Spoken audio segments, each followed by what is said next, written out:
Let's try this again now. Coming to you live from a remote cottage in the Northern Kingdom. I am Sportcat. This is the Paranormal Guyz, and I am, as you can tell, not in my normal location. So, everything's good. I'm just yes, Lonnie, thank you. I'm just a little stressed right now. Things are running behind, but we got it going. Let's see. I got Shay here, and I got Amanda here, but most importantly, ladies, we have our guest, Bjorn. Did I say it right? I'm sorry. Yep, Bjorn. Yep. Bjorn. Well, welcome to the show. Like I said, I'm gonna probably hide in the background and not do much talking. So, but tell us a little bit about yourself. Get us started off. Yeah, Bjorn Leesson. I'm your average guy here in South Carolina. Have a normal job, but I like to write stories. Lots and lots of interest. One of them's supernatural, the paranormal things, beyond our understanding. And that played a lot into the series I'm writing right now. I'm sorry, what happened? I think it broke up. You were saying the paranormal, and I was like, obviously. Yeah. Yeah, but the series I'm writing is about a young Viking warrior woman that was born in Scandinavia in the Viking age. She turns out to be a fantastic warrior, but she's a little out of the ordinary because she's not your stereotypical blonde-haired, blue-eyed Viking woman. She's tan-skinned and black hair and green eyes. She's half Moor and half Scandinavian. So that's the beginning of her oddity, if you want to call it that. But also she's born with a supernatural power within her. And it turns out she spends her whole life struggling to control it. And as she goes through life, there's omens, there's visions, there's, if you want to call it, intervention from beyond the veil that tells her this power is put in her on purpose, and it was for battling the dark that wishes to overcome the living world. So that's kind of it in a nutshell without giving too much away. But the fascination I have with the paranormal plays a lot into the story. So that half the story is based on that interest alone. So that's why I'm here today, because I know you guys are into that too. So just a little bit. you can do so much with the paranormal aspect in writing as well. Oh, absolutely. Yeah. I mean, it's uncharted more or less. We don't understand it. That's why it's a mystery. So yeah, you can kind of make it up as you go along too. Right. And you can add in your own experiences if you have them. I used to actually dabble in investigating the paranormal at one time, many years ago. I didn't do it long, but I did try it. Yeah. I enjoyed it. It was great fun. I met a lot of good people, but unfortunately, me, myself, and I never found anything that I could point at and say that was absolutely without doubt paranormal. Right. But a lot of things did happen that I just simply can't explain. I just can't come right out and say that was absolutely a ghost or that was absolutely a spirit, anything like that. But it was a blast when I was doing it. It was fun. Very cool. Very cool. What led you down the path of writing your own books? I've always liked writing. Always have. It was always nonfiction before. I love history. That's my other big passion is history. So Civil War history, Viking history, a lot of the things that tie into my background.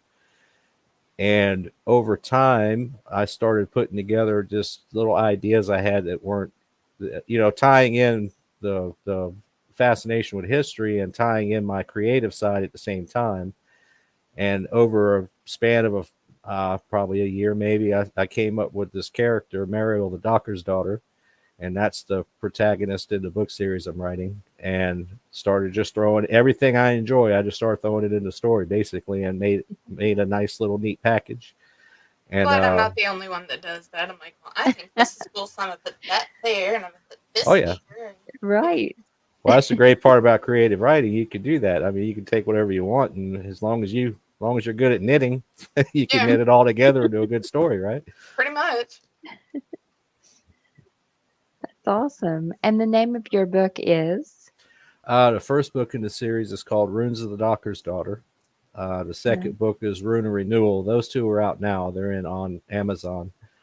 The official series launch will be September 24th. That'll be with the third book in the series called Runes of Destiny. And not to give too much away, but it's kind of out there already with reviews and whatnot, that it's not solely contained to the Viking Age. It spills over into several different eras of history. So it Okay. you gotta have a pretty open mind. If you're looking for strictly Viking, then yes, first book and a couple of the later books that haven't come out yet, they will probably be right up your alley. But if you open up your mind a little bit more, you'll be in a lot of other areas too. So we have some time travel. Yeah. Okay. They're not. It's not like Star Trek type time travel. It's paranormal time travel. So y'all like that. Very cool. Yeah, but you reel the Vikings in there in the beginning, and then they like the story, so they're like, all right, well, I've started here, now I gotta finish it. Yeah, the idea is to set the hook on Mariel. She's an awesome character. She's very endearing. I spend a lot of time on character development with writing, so you get to like her, you get to love her, and then she's snatched out of her familiar background and her setting, and she's somewhere else now. But you've already invested in her, so okay, let's see what happens here. So that's the idea behind it. Yeah, I'm sure she still kicks ass. Oh yeah. And she's not the only one. There's several. They always say when you write a story, you shouldn't focus on more than 7 characters. Mm-hmm. I broke that rule big time. There's lots and lots and lots of characters. They're all unique and different. A lot of them are very strong female characters, which I don't know why. I just always have liked strong female characters in stories. Just always have. So naturally, when I wrote my story, a lot of the main characters are just, as you said, kick-ass females. So it's enjoyable. It's different, and yeah, that's awesome. And that is why I surround myself by kick-ass females. So. Exactly. Amanda will take them off the top rope, and I'll give a really good knee to the nutsack. Drop some elbows on them. Whatever it takes. She gets them down on the ground, and I hit them while they're down. There we go. I put them in that camel clutch, and you kick them in the face. We got this. Everybody, watch out. Yeah. Sportcat, are you glad you're in Vermont right now? No, because I'm trapped up here with my wife, and it was a 16-hour commute to get here from. Well, no, it was longer than that. It's about a 22-hour commute to get here. So. And she's got to deal with the girls that are on the border of each other too. So that makes it even worse. Yeah. Gosh, exactly. That's a long drive. I wouldn't want to be in a vehicle with myself for 16 hours. No. My limit used to be I could go 8 hours in one shot. I don't even think I could do that anymore. I think I don't leave at all now. But I mean, when I did travel 8 hours, that was it. 16 is a long time. Wow. Yeah. So I had to break it up. We did it in 3 days because there was no way coming from Atlanta. Oh, okay. That makes more. Now I'm on board with you. That makes more sense. Yeah. 8 hours in one shot ain't gonna happen. Yeah, and then we got this Bigfoot cottage up here. And I was like, well, I want to be out in the woods checking things out. It gets dark. It's in the Northern Kingdom. It is dark. So Yes. Very true. I did 16 hours at once with a 2-year-old. Oh, I'm so sorry. I gave him a camera. And half of that trip was bathroom breaks. Most likely, yes. He loved Disney World, though. It was great. So I'm curious, in where you're talking about you have so many characters through the book. What part of yourself did you like put into Mary? That's the fun part. I put like I tell a lot of people, I put a little bit of me in every character, so all of them have a little sprinkle. Plus, everybody I've ever known in life, there's always. Another one of my little interests is psychology, sociology, just studying people and how they act and their behaviors and the little tics people have. So, of course, I've known a lot of strange people in my time working in manufacturing. So I've always able to take little bits of those craziness and stick them in some characters. It was just fun stitching it all together. But it made some unique characters, and they're all very different. There's a lot of depth, and of course, I'm biased. I wrote it, but it's a very fun read. And I think a lot of people will find what they like about it. It's not geared towards one segment, I don't think, of readership. It's spills into several genres. I've seen it called historical fiction fantasy. It's been called just fantasy, just fiction, historical fiction, women's fiction. It's been called all kinds of things. So it's kind of tells me there that it's like life. Life is everything. It's not just one thing. It's everything. So that's kind of what I was shooting for. A little bit of reality. It's awesome to have a strong woman in that time period, because you don't see that a lot. Well, that actually is an interesting story, because where Mariel first started to form was, one from my genealogy, from my Scandinavian heritage, but also in England in, I think, the 60s or 70s, they found a burial mound of a Viking warrior. They didn't really examine the remains closely back then, because it was common knowledge a Viking warrior is a man. So why really investigate the particulars of this body, right? Mm-hmm. Recently, within the last, I think, maybe 6-7 years, they went back and examined the bones again, and lo and behold, it was not a man, it was a female. And she was buried with grave goods and swords, and she was killed by a sword slash to the head. So the manner of her burial indicated she was a chieftain, or a jarl, as they called them. She was a chieftain. Wow. So she was held in high regard, and obviously was a great warrior if all these, Viking men were following her into battle. So that just kind of really fascinated me. I'm like, yeah, it's always fun when history, we have a preconception of history, and then all of a sudden something pops up and it's completely different. It's like, wow, yes. Okay, that was a 180. Well, that happens a lot more than we think too. Oh, absolutely. And that goes with the paranormal thing, like Bigfoot. A lot of people, you guys know this, of course, but people kind of, if you indicate that you believe there's something to it, you kind of get that look, there's something wrong with you. Yes. You believe in big. No, but the thing is, it's happened way too frequently. There's all the Native American lore behind it. And if you dig deep enough into any lore anywhere, there's some truth to it. There's fact in there somewhere. Plus, you've got all the credible people that have seen things. You can't just assume that these thousands and thousands of people are nuts. There's something to it. What is it? Is it actually a big ape man that's left? I don't know, but there's something there. So it makes sense to me. There's too much proof. Right. There's just too much to it just to discount it. That's arrogant, in my opinion. That's humans believing we know everything. We probably know less than 1% of the universe, but we want to believe we know more than that. Yes. So. I'm preaching to the choir, I know. How long did it take you to publish your first book, to put it all together and get the very first one out? Is that? Years, months? Actually, I started, if you count the very first scribblings of Mariel, constructing the Mariel character and going into an idea of what she's going to do, it was from then till now, which I am currently writing books 7 and 8 in the series.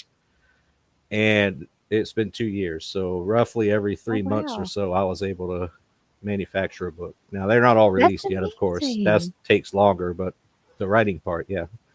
Wow, so that's been kind of rapid fire. Yeah, that's amazing. That seems pretty darn quick to me. Well, like I told my editor that I hired, Andrea, I said, because she said the same thing. She said that's awfully fast, but she was happy with them. You know, they were good. They were just fast. I said, well, I sometimes have trouble keeping my focus on things. So as long as I have focus, I'm just going to keep the hammer down until I lose focus. And so far, I haven't. It's been 2 years and going on 8 books. So I mean, I'm just going to keep rolling until I run out of steam. So I don't blame you one bit. You're enjoying it. You're having fun. Absolutely. You know, we interview all kinds of authors, and the shortest I've ever heard is one lady said that she had a dream, and her entire dream was the first novel. And then from there, she carried it on. And I was like, that's incredible. And then I've heard others say, well, it's been most of my life. You know, we're talking 20, 30 years. So that's good. Right. Mm-hmm. Absolutely. Like I say, I'm going to ride this train till it stops. Well, you meet so many interesting people. You have interesting experiences that happen, or like even dreams. I've taken ideas from dreams that I've had. Oh, and absolutely. You just start making the puzzle out of everything. I think it's safe to say, I don't know this scientifically, but I think it's safe to say that your mind is most creative probably when you're asleep, because there are no rules. I mean, your mind's just running wild doing what it wants to do. So that's a perfect time to come up with wild and crazy things to write down. If only you could just remember it a little bit better than. Yeah, that's the big thing, right? The part, yes. Yep. Absolutely. Usually 5 minutes after being awake, I forgot everything, but I've probably made it out of bed into the bathroom, and I was like, dang it, already forgot it. Whoever invents the machine that can record dreams, that's gonna be the game changer. Whenever they that'll be the future. Oh yeah. Elon, are you listening? So yeah. CBS. He'll make you subscribe to it, but I mean, hey, it's there.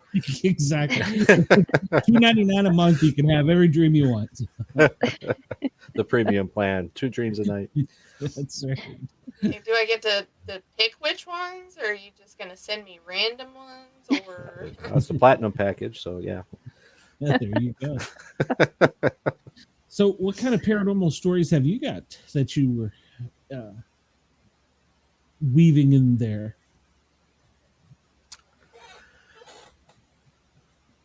Really, it's more creative paranormal thoughts. Okay. Yeah. I haven't had a lot of experiences myself. I mean, but what is interesting, I can't say this for a fact.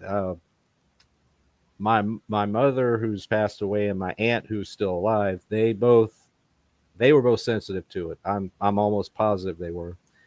My mom didn't really like to talk about it. She wasn't that kind of person, but I know after my father passed away, I took her. Well, I grew up around Charleston, South Carolina, and I took her downtown just to kind of take her into the city. She grew up there, you know. I just took her down there, and we went on a little walking tour of the city and all to get her mind off everything. We went to the Provost Dungeon, the old Provost Dungeon in Charleston, which is a really old building from the colonial period, and they've got little animatronic men that tell the story about the Revolutionary War and things like that. And I'm standing there, and I see her fidgeting off to my side, and I keep looking at her, and I'm like, what's wrong with you? No, I didn't say anything, but we little animatronic show finishes, and she goes, we got to get the hell out of here, she says. I said, what's wrong? She goes, let's go. All right. So we walked outside. So what was wrong? I just had to get out of there. Now, keeping that in mind, the Provost Dungeon in Charleston is supposed to be one of the most haunted places in the city, allegedly. Okay. So there was that. And then the episode repeated after my paternal grandfather passed away. We went to Wisconsin to go to take care of, see the family and everything up there. and we were in my grandfather's workshop, and I had heard from my niece that she saw him after he passed away. She saw him in the house. I didn't see him, I mean, but that was on a different trip. But when my mom and I went into his old workshop, which was almost where he lived, he stayed in his workshop and tinkered with stuff. He was a tinkerer. That's what he did. But when we went in there, Mom repeated the same thing. She started that fidgeting and all. And she said, I got to go outside. She goes outside. So that kind of led me to believe, I think she's sensing stuff that I'm not, you know. Mm-hmm. And I talked to my aunt, her youngest sister, she's a lot younger than her. And I told her about that. And my aunt said, that's because she's sensitive to it. So am I. I said, really? You know, I mean, I never heard this before. I said, well, what do you mean? And she said to her, it felt like a cold weight sitting on her head is how she described it when something was around. So I'm pretty sure I'm not sensitive to it. I've never picked up anything, but I believe it is. I believe people are, and I believe there is things out there that people pick up on, and I believe they both had it. So that was just cool. That didn't make it into the stories. I just kind of went into a little bit of a rant about that, but I'm almost. It almost makes me jealous. I kind of want to experience some stuff like that. You know, it's mysterious. I want to see what's going on. I want to know what's out there. You know, it's different. It's different for sure. Are any of you guys sensitive to stuff, or a little bit? Yeah. I kind of think I might be a little bit. As a matter of fact, on this trip up here, we stopped. My wife wanted to go to all these different crystal shops, and so I didn't think we'd ever get here. And we were in one, and this feeling, just sudden depression, heaviness just came. It was so thick. I was like, I almost had to bail out of there. I was like, what is this? And then I noticed after some people left, it started clearing. And so the lady behind the counter, I said, I'm just going to ask you. I said, did you feel anything? And she's like, yeah, there was some bad energy in here. And I'm like, okay, that was pretty strong, because I don't normally experience it, but I felt it like come on me. It was cold, it was heavy, it was dark, and it was just very powerful. So yeah, I have actually now can say I've had that experience. So yeah, I pick up more on like the energy. You can feel when the energy is off. It's been all the women in my family. Yeah. And you know, I think if any women in my family had felt that, I feel like my family would be the ones that like wouldn't say anything about it. Yeah. My family has said very little. Where I'm I would consider myself more the black sheep of the family. I'm like, yes. Yeah, that's me. That's funny. Where are the I ghosts? just have the stories that have been passed down, and I know from the stories that have been passed down that they've seen things and felt things. Yeah. So it makes you wonder sometimes if it's the maternal instinct too, you know. Mm-hmm. Either that or guys just don't want to admit stuff. Either are. I think you're probably right. You know, it's even like my color blindness. You know, it's very rare for a female to be colorblind, and your mother has to have a trace of it for you to be colorblind. And then once a female is colorblind, all of her children are colorblind. So it may even be something like that with just the female and how it's passed down. Just that like very well be, you know, you said your mom, your aunt. I think it could be stronger with females.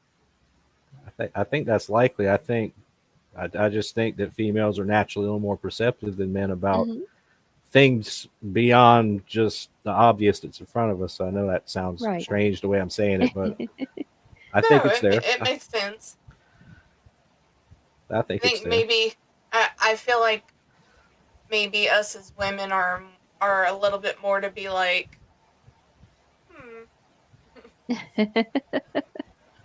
My husband never wants to admit it, but he's seen things. Like I said, did you see that? No, I saw something. One nice thing I'm finding is so many more people are opening up now and coming out talking about the paranormal stuff. I don't know if that's becoming more acceptable, or it's exactly. Yeah, it's like used to you didn't talk about UFOs, and now Right. It seems like you're always finding out about that on the news that the government saw something. So yeah, it's just more openness coming out. So it makes you wonder if they're hiding it. What would UFOs? I'm very scientifically minded in most cases.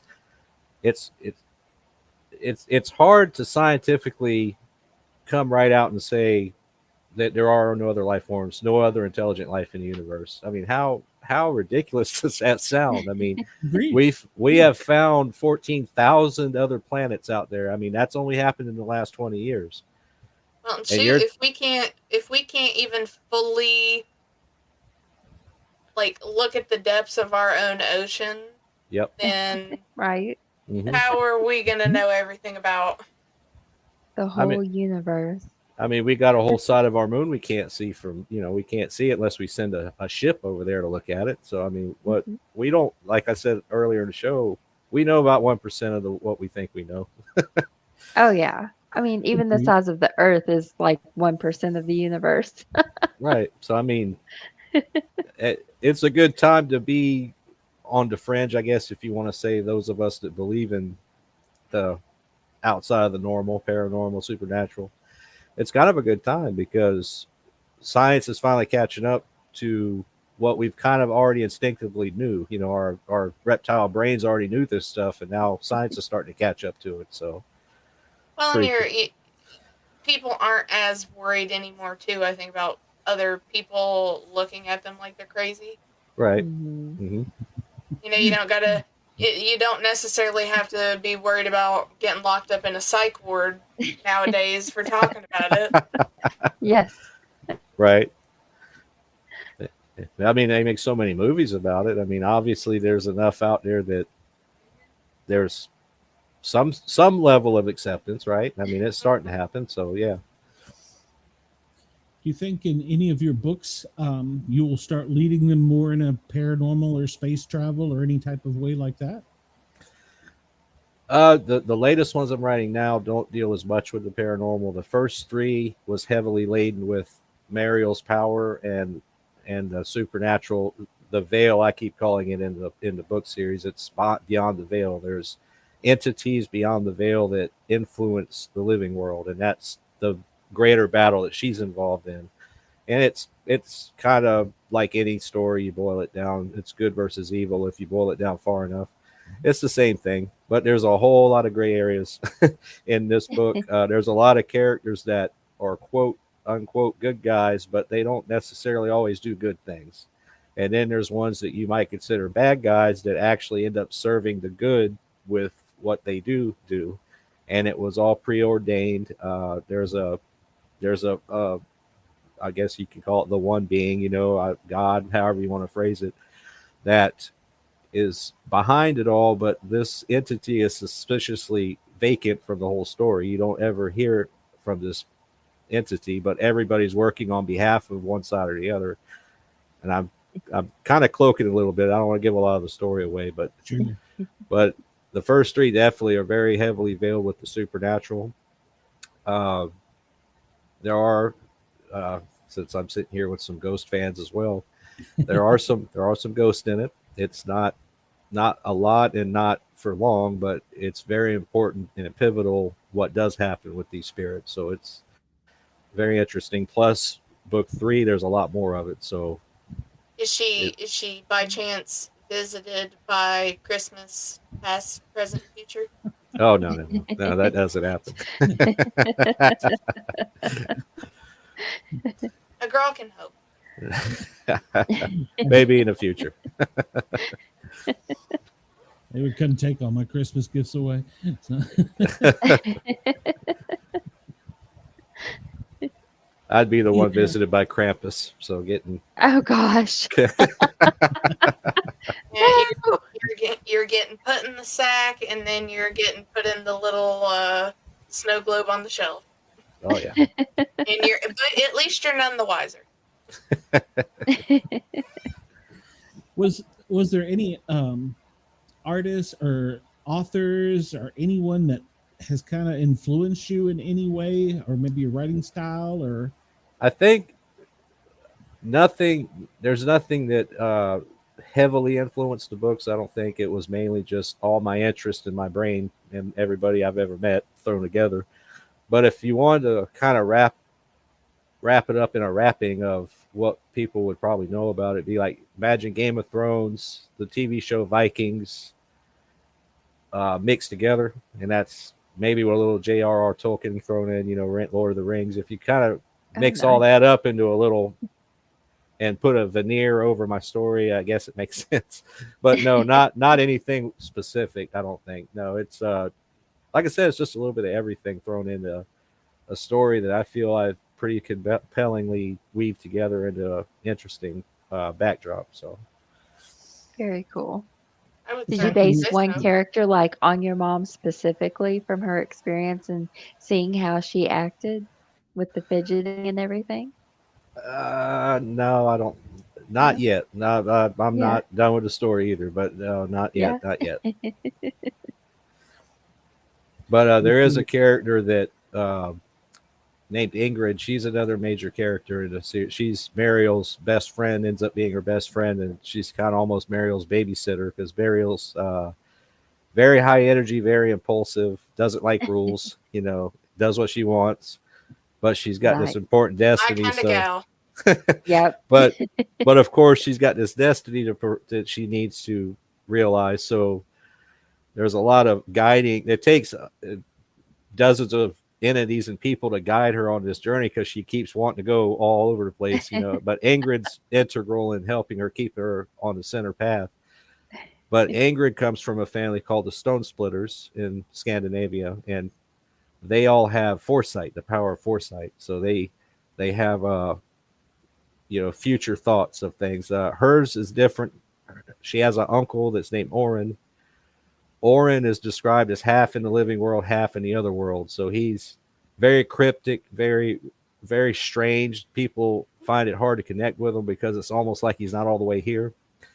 Ingrid's is a lot different. Hers is more gut feelings. She has gut feelings about things like she'll kind of. So she's a witch. Yeah, well, I guess you could say that.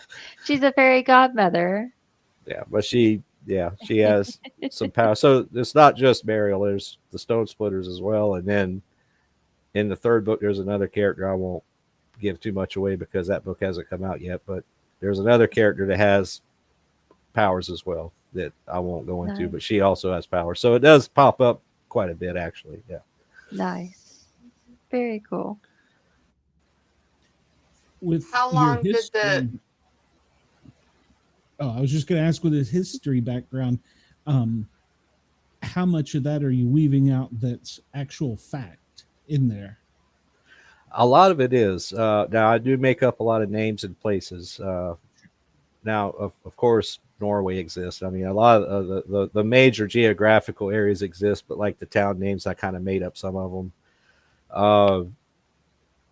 Some of when you get into further into the series and you're not in Viking Age anymore, and I'll leave it at that. When you're not in the Viking Age anymore, a lot of those characters are based on actual historical characters. And a lot of the events that happen are based on actual events. So I kind of had to, that's the other cool thing about history. There's just enough opening to where you can kind of make your own, history to be added into actual history without violating actual history, if that makes any sense the way I just said that. absolutely? But there's always enough wiggle room that you can kind of craft your own story behind the story. And it's not. Well, it's just that fine line, and you've just got to figure out how close you can get to it. Oh yeah, absolutely. Yep. Nice. But I was interested in I mean, I obviously haven't read any of the books yet, so I don't know. But like the language, I presume that you use in it is historically accurate. Yeah, the names, that this is where the marketing lady that I hired to help me get the books out there in front of people. We talked about audiobooks. There are fairly inexpensive ways to do audiobooks. The problem is my characters aren't named Mikey, Debbie, Bobby and Martha. So it butchers the names up badly. It's AI, so they don't like Mariol. That's how you pronounce it. It's Myrgjol. That's the Scandinavian spelling for Mariol, but it says Mergial. It does things like that. So what you do is you just take small voice clips where you have recorded each of the names, and then as the horrible AI is reading it, it's just Ariel, and then it continues reading. Right.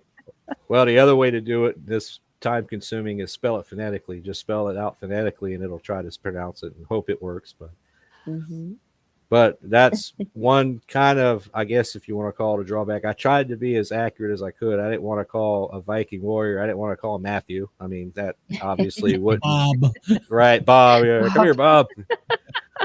So I gave him actual historically scant Norse names, but it trips people up because they're not used to that. That's not something you commonly see. People that like with Scottish or Irish, that's a lot more common here. The Scottish and Irish, Colin and McElroy. I mean, people can kind of put those together. But when you're talking about Dokkrsdottir, which is Dokkrsdottir, people have no idea what that is or how you say that. So I kind of created my own problem with that. But I didn't want to deviate. I wanted to keep it the way it was supposed to be, and from a historical standpoint. And they'll start doing what I do with most books. If I'm trying to get it read quickly and I have a problem with a name, I have now just given that person a made-up name that I will now remember throughout the whole book. Right. I do that in TV shows. Yeah, Lisa. Yeah, exactly. It's an inside joke from another show we do on a CBS reality TV show. I could never remember the girl's name, so I'm like, she's Lisa. It was 4 letters. It was fine. It was close. The I and the A were in the same place, so that's what mattered. Exactly. I worked with a guy that called everyone Billy because he couldn't remember anybody's name, so everybody was Billy. We had a whole plant full of Billies. It's funny. Gosh. It's funny. In my phone for people I work with, I have to have it labeled Sarah in parentheses, not Ashley, and then has Ashley in parentheses, not Sarah, because Sarah looks like an Ashley and Ashley looks like a Sarah, so I have to be like, gosh. That sounds more confusing. Right? No, so now I know. So now I hear, yeah, this is Ashley. Okay, you call her Sarah. This one is Ashley. I always have to stop. I always have to stop myself for a minute. I used to get really upset with my husband because we would be walking through a store and he'd say, "Hey, baby, how you doing?" And it's because he can't remember the women's names who know him, where he worked out in public for so long. I would get shot. I just want to be on the record. I would get shot. No, you don't call her baby. You can call her sweetheart or hun, but that's as much as it gets. Depending on what part of the country, and you may get schooled on the new verbiage or whatever they call these words. Yes. Well, one thing about your books that fascinates me is Norse. I've just started reading and learning a lot about it. I understand that some of my background is Norse, and so it's very fascinating to me how in North America we don't know as much as we think we do about that. No, that's a fact. You're right. It pops up in a few times in the book as well that about the exploration aspect, and this comes back to human arrogance that we talked about before, and we think we know more than we really do. It was always in the Norse weren't very good at writing down anything. They had Norse runes. They had an alphabet system made out of line runes, but the runes themselves were hard to understand because there was 3 different meanings. It was a number, a letter, a word, or a thought. So actually 4. And probably more than that. So when you run across these runes, it could mean 4 things. I mean, you just kind of make a wild guess at what they're trying to express. And they didn't do it a lot. I mean, it was all passed down. It was all lore. It was all oral lore. And they called them sagas. Now, when Scandinavia Christianized and the monks started recording these stories, because, you know, that the Christian monks love writing stuff down, which is good for us because now we know hundreds of years later what was said. But when they were writing them down, they did their best to write it faithfully to the oral stories that were told. And in the oral stories, saga of the Greenlanders, saga of the Icelanders, they made it to North America. Now, they didn't call it North America. They didn't call it United States. I mean, obviously, but everything they described, they made it here. And for years and years and years and years, mainstream archaeologists say they didn't get past Greenland, which they knew the settlements were there because the remains are still there. They know they were still there, and the place names are still there. But think about what we're describing. We're describing a group of people that were in their time, they were the greatest seafarers in the world. They had the best ships. Their ships were shallow draft. They could go across the ocean and up rivers at the same time. Nobody else had ships that could do that. They either were river ships or they were ocean ships. They couldn't do both. Theirs could. And they traveled from Norway and Sweden and Denmark all the way across the North Atlantic and made it to Greenland, which was, you know, basically next door to where we're all sitting right now, more or less. And to have the idea that they just stopped there. Okay, we're good. That's far we go. Draw a line in the ocean. We're not going any farther than this. So that's kind of silly, don't you think? And they were in Greenland for 500 years. That's something that a lot of people don't know. They were there. Eric Erdman founded it roughly around 1000 or late 900s, and the settlements didn't fail until 1500. So you're talking 500 years that they were there. Why would anybody believe they didn't make it to North America? But now they found Lanso Meadows in Nova Scotia. So, okay, now they've pushed that boundary even more. Now there's some evidence. I don't know if you guys keep up with, there's a TV show called The Money Pit on Oak Island. Oak Island's the name of the show. Have you seen this? Oh, yeah. Where they're looking for the treasure, right? It's Yeah. supposed I was going to say to be. it's like The Secret or The Secret Treasure of Oak Island. Yeah, but I know what you're talking about. But they're starting to find Viking artifacts there. I remember when the show first started, I knew about the story about Oak Island from before the show started. I knew some about it. Me and the wife started watching the show, and I said, "I'll get." You know, they were debating who built this treasure pit. Was it the Spanish? Was it the Viking or the Templars?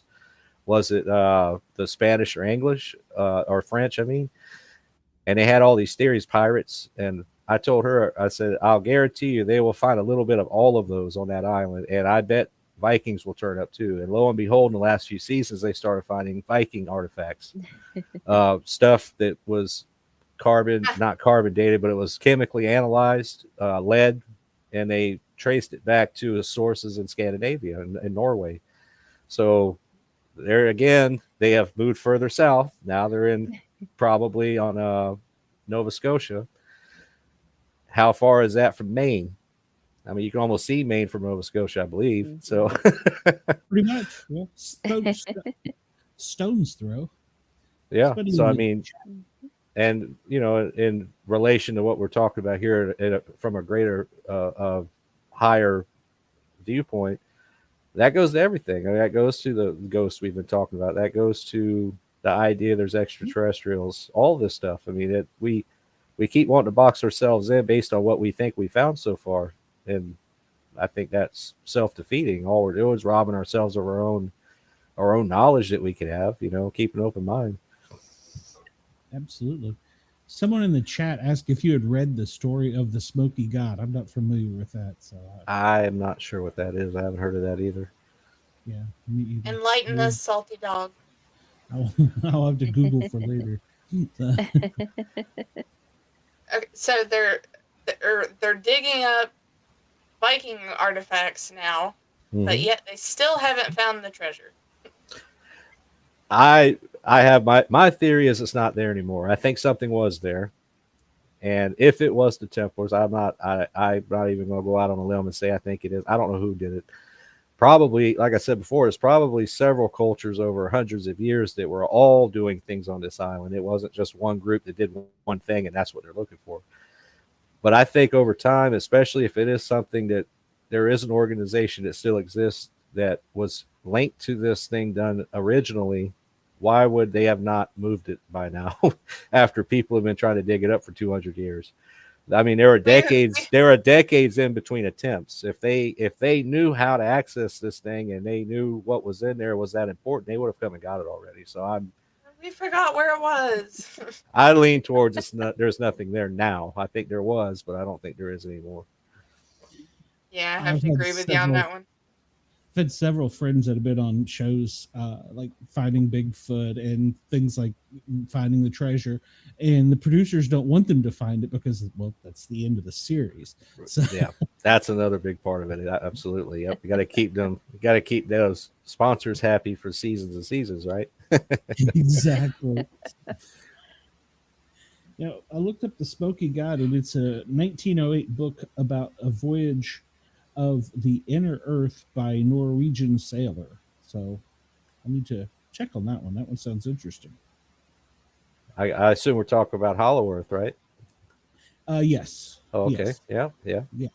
That's Yeah, another so- thing I've looked into. I don't know that I believe it, but I've looked into it, and it is fascinating to read about it. Exactly. And then you have the people that talk about, well, we don't know about all of the earth, that it's actually a larger earth than we've been allowed to. I don't know if I go that far, but like Yeah. I said, I don't like to box myself into a corner on these things. I did have a great grandfather that believed in Hollow Earth, and he actually did write a book about it. So I always found it really? interesting. Oh, I wow. don't necessarily believe it myself. I'm not going to say it's impossible. I think it's possible. I just don't think it's likely. But you never know. I mean, all this other stuff's going on, so who's to say? You know. I will just always lean towards the point that if there is a hollow earth, that's where we find Godzilla, and that's where we find the Megalodon. And The the only living explanation. dinosaurs. Salty Dog said he was just about to explain it, so he'd have probably done a better job. Well, it sounds as if you said a grandfather wrote a book. This is in your blood now, so I didn't find out about that until well after I started all my own little looking into stuff, you know. But I found that I thought that was interesting. He was an interesting guy too, from what I've read. So that's pretty cool. Maybe you could take some of his story and interweave it with your own. That would be kind of cool. might be a future series. Yeah. Once I burn this one out of me, I might move on to this another one. Exactly. Well, we don't want to keep you all night, but one thing we want to make sure our guests get plenty of airtime so they can tell everybody where they can find them, where you can find your books, how to interact if you interact with your fans. So tell us about that. I'm on Facebook. Now I'm going to admit right now that my technological knowledge stopped in 2000. So I'm now trying to catch up 24 years later. I'm trying to reintroduce myself to all this stuff. But I do have a Facebook account, Bjorn Leesson. You'll know it immediately. It'll have all my book covers on it when you get there, so you'll see it. But the books are available on Amazon, and I made kind of a hub website that connects you to everything. It's called Thalsparr.com. It's THALSPARR.com, and the series is called Outside the Thalsparr. It's everything can be connected from there pretty much. Okay. And when was the release date of the next book? The next book is September 24th, and that'll be we're treating it as the release of the series, even though the first two are already out. But this is kind of my marketing lady I hired. She's kind of making a big deal as a series, you know, with this release. So it's going to be fun. It's going to be enjoyable. Okay. You're going to go to book tour? If I ever get the time. I still work full time, and I'm writing this series, and I got my little farm here. I got a little mini farm I take care of, so I pretty much don't sleep. Hey, how do you fit all this stuff in? Yeah. Well, we would love to have you back to talk about all of your stuff in the future. If you could fit time for us in there, we would Oh, love it. absolutely. I'd like to get more into some more supernatural stuff. That and less about the books and more about the supernatural. It's it's a fascinating topic. It really is. As long as you It have an is. open mind, it's endless possibilities because we don't know. We just don't know. Yeah. Yeah. And see, Salty Dog asked about the appearance of the emerald tablets. So we've got some homework. I'll have to look that one up. Yeah, next. I'm not sure on that one yet, but I'm intrigued. And Rock Solid said, "Great appearance. Appreciates your time." And next time he wants to know more about the farm. the farm.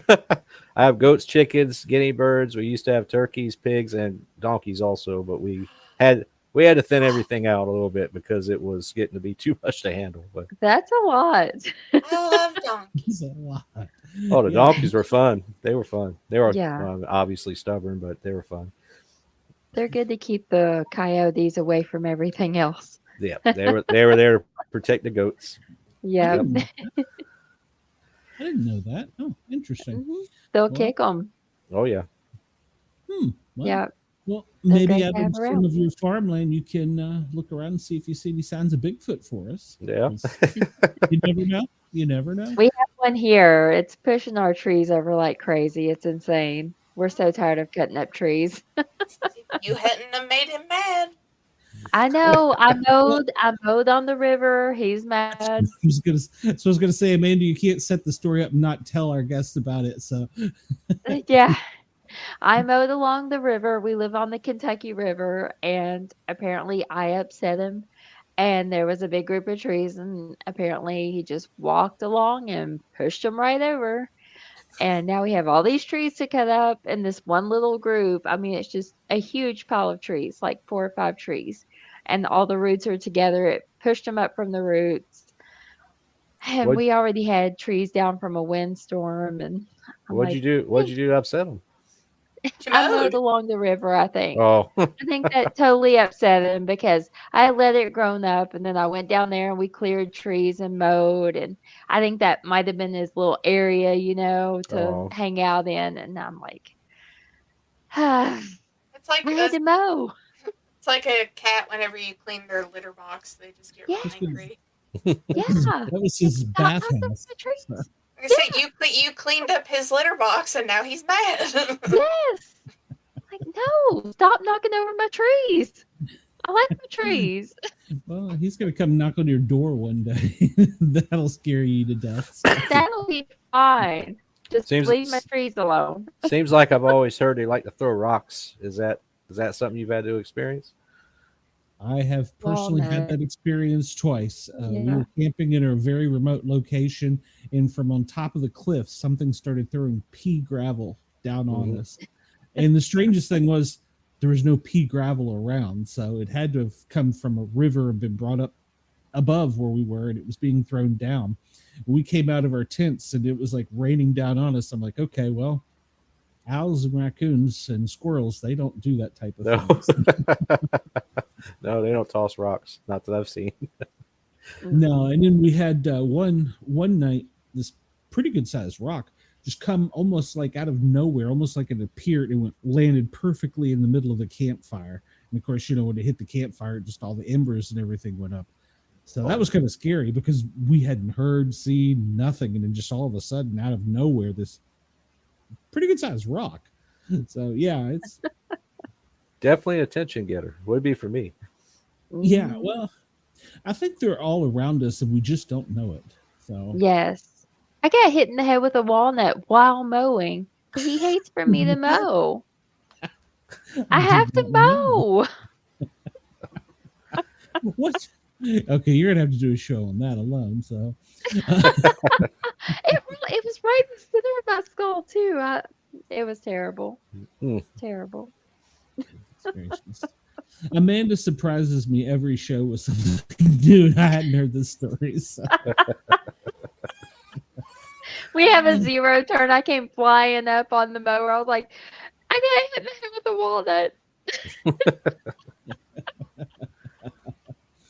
Well, sir, I don't want to keep you. I appreciate your time. Thank you for putting up with our shenanigans. And Oh no, I enjoyed this. This was fun. It's good to talk about all kind of stuff. It's interesting.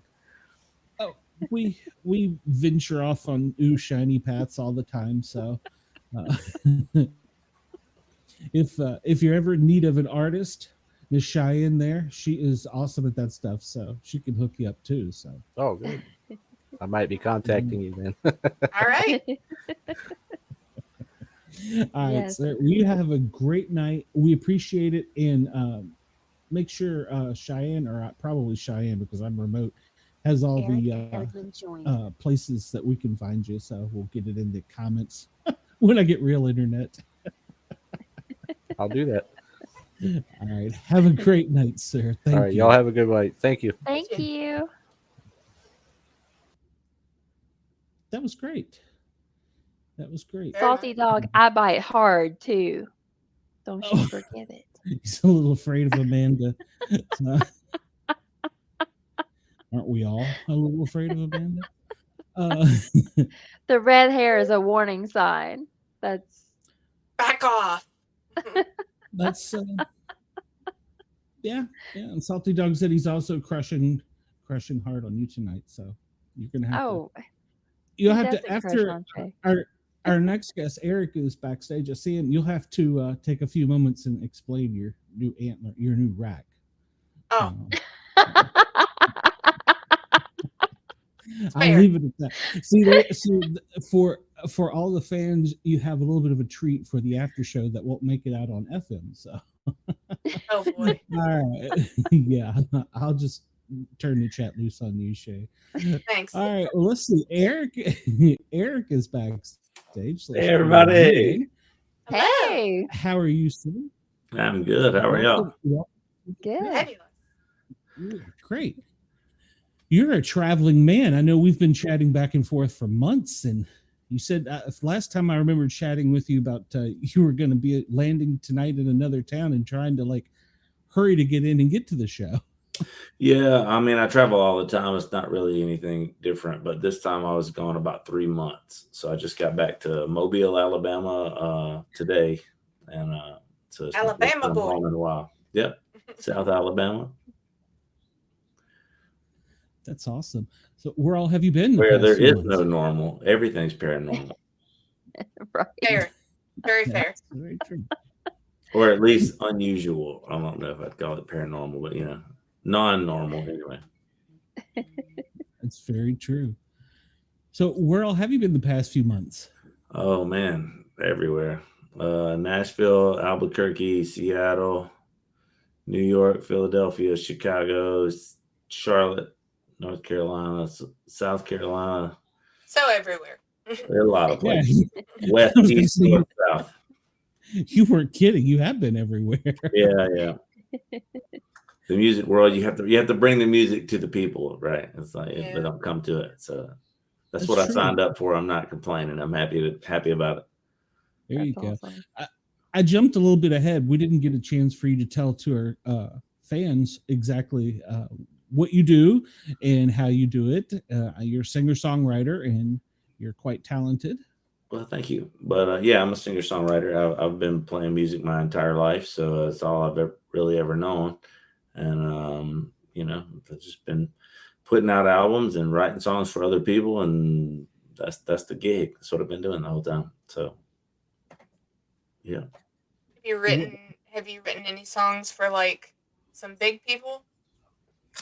I mean, big is a relative term, but I've written for a lot of artists that I'm a big fan of. But I guess currently a lot of people are catching on to the band the Red Clay Strays, which I'm buddies with, and I've written a lot of songs for them. And they just put one of our songs in the new Twisters movie and on a new video game and all those things. So it's good. Very cool. Pretty awesome. Nice. We had an actor on from the Twisters movie. A few Oh, cool. months ago. Yeah, that's awesome. Yeah, I tell people I was the stunt double for the tornado. Heck yeah.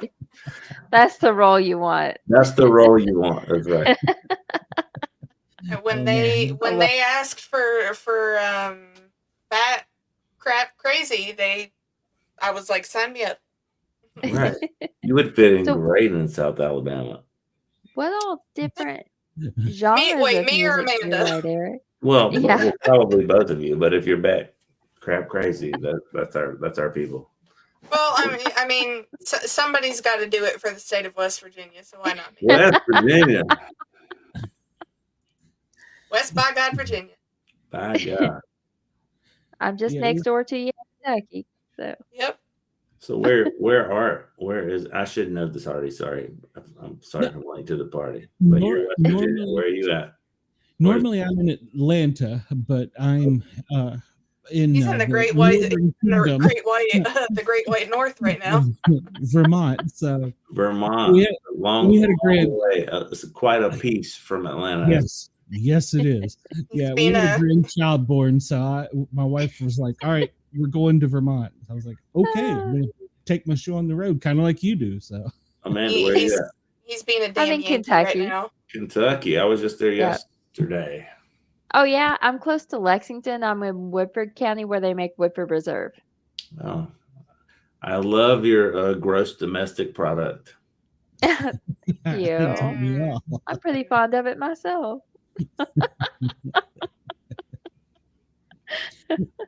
Have you been doing this all your life? Yeah, I literally have never done any other job. I've just played music and written music my whole life. So since I've been a young person, that's what I've been doing. So I'm a lifer, as they say. That is great. Well, Yeah. Where do you find most of your inspiration for this? I think the more you do it, the more it becomes that's a big part of the gig that I think a lot of people that aren't in it don't understand. That it's like how could you sit down on a Tuesday at 10 a.m. and just expect to be inspired? But that's not really what we're doing. The more you do it, the more I think you hone your antenna. So all day, every day, I'm hearing conversations and things that could be in songs. And when something sparks my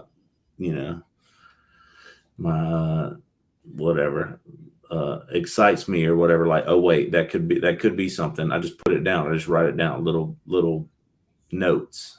So when you sit down on Tuesday, whether it be by yourself or with somebody, and you start churning over the small ideas, then it starts to roll. And once it's rolling, like that becoming a thing is actually the inspiration. And so like I think what you need to do, what you do is you write with everybody, and then you find a handful of people that you actually write well with. And then once you have your little group of writers, then when those poetic thoughts just happen naturally in life, you jot them down and don't complete them at the moment. And then whenever it's time to sit down in a room on Tuesday at 10 a.m. or whenever the time may be, you're not starting with a blank sheet of paper. You're starting with a valid idea. And then if you have 3 or 4 or 5 of them and you throw them out, one of those is going to catch your co-writers, and they're going to go, oh, I get it. And then when you see them start running with the idea in a way you wouldn't, then you go, now you're inspired. And then you're manufacturing inspirato, I guess, is what it really boils down to. Okay, that makes sense. Salty Dog in the chat says he loves us, but you seem like a stand-up dude, but what does this have to do with the paranormal? Well, paranormal is all around us. I say that creation in general is probably a little bit paranormal. Like, I don't know where it comes from. It's not, so I mean he might have a point. I'm not trying to say he doesn't, but I mean, no, we have it's a little weird in general, is what I'm saying. Maybe he's gonna sing us some spooky songs, Salty Dog. You don't know. Yeah, I have all kinds of songs. I could sing you some spooky songs too, I guess. We have guests on that are everything from authors, comic book artists, to actors, athletes. So we have everybody on because I feel like everybody at some point in time in their life, especially people who are creative, have some event or something that's happened in their life that makes them go, So I Well, know. that description I just said is like super analytical, and that's how the sausage gets made. You don't, that's just Sure. the nuts and bolts of it. But there's no denying that even with a honed antenna, I mean, you're still counting on the muse, and like, what is the muse other than a paranormal I agree. thing? I agree. A thing. Yeah. So I mean, we might be reaching a little bit, but Who knows? What's your favorite genre of music to write? well, that's tricky because I really like everything, and I know that's the lame cop out excuse, Oh, but I love every genre. it's true. It's true, and the reason that I've really, I mean, I still put albums out, so technically I'm an artist, but like at my core, I'm a songwriter, and I'll write songs that are rock and roll and R&B and country and funk and whatever, because I think I would get bored if Yeah. otherwise. You stuck to one. Makes Yeah. sense. And I love so, that you like, can I write like everything. I like to walk amongst the plains. So there's Yeah. just some paranormal. I'm genre paranormal. There you go. Yeah, when I We dig play it. like my favorites playlist on Amazon Music, it'll go from like Elvis to Madonna to Lady Gaga to Michael Jackson, and it's just You're my like people. See, I knew Diamond it. Rio, Reba. Yeah. And then mine is all that, but then it'll throw in like a Disney princess song.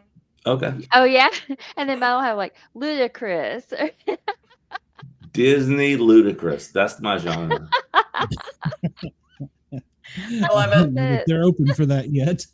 Give it time. I mean, why not? I would listen if there was a I would playlist. too. Yeah, if there was a playlist.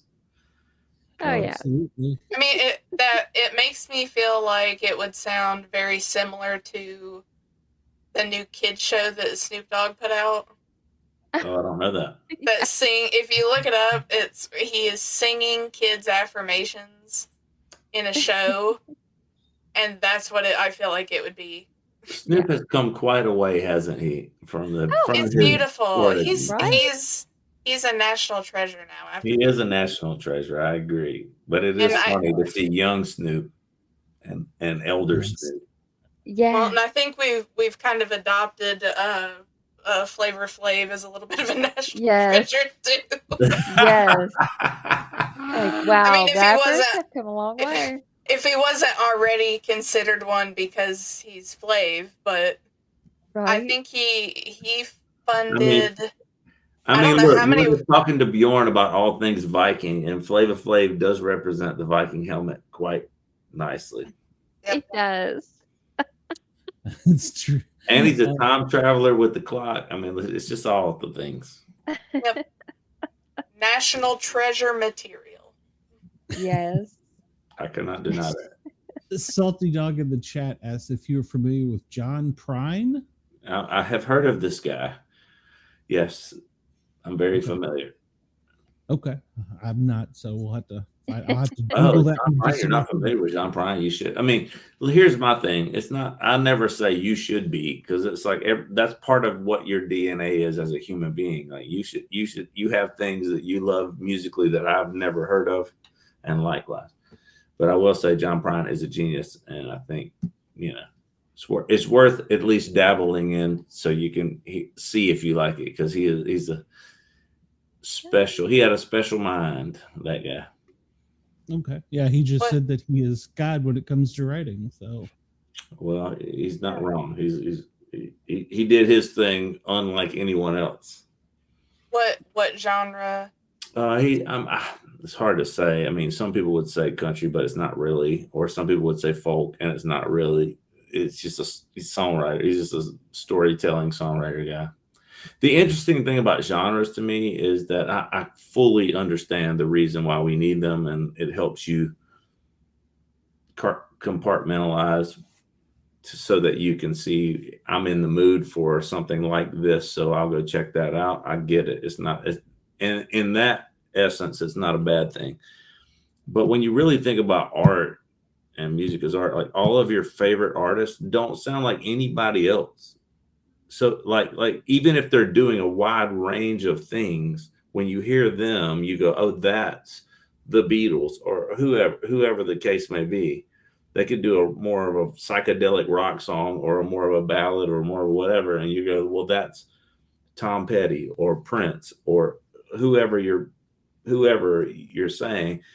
And it's like, well, once you do that, well, it's like, that's clearly defying genres. Like they're sounding like themselves, not like anything else. That's what makes them what you want to get. So it's just interesting. It's like you have to be in a genre and then defy a genre. It's just kind of a strange way we intake music, but I understand the need for it, but it's just peculiar to me. So Yes. That's Because very I take a lot of that too. Like, okay, opening of this song is very Metallica, but voice is very, whoever, and you can take apart parts of the songs of where their influence was. Yep. Yeah, my dad was a country and western disc jockey way back in the day, and cool. he's like, I don't even think. Well, my dad's passed away, but mom's like, country western isn't what it used to be, and I said, well, I think it's evolved. So I think all of music has evolved over time. Nothing is like it used to be, and that might be that's probably a good thing. We're evolving.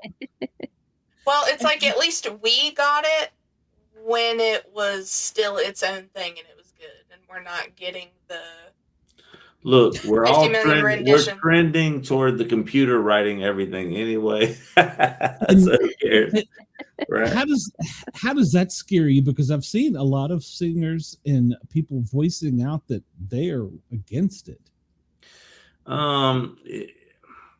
I don't really know how I feel about it. It's like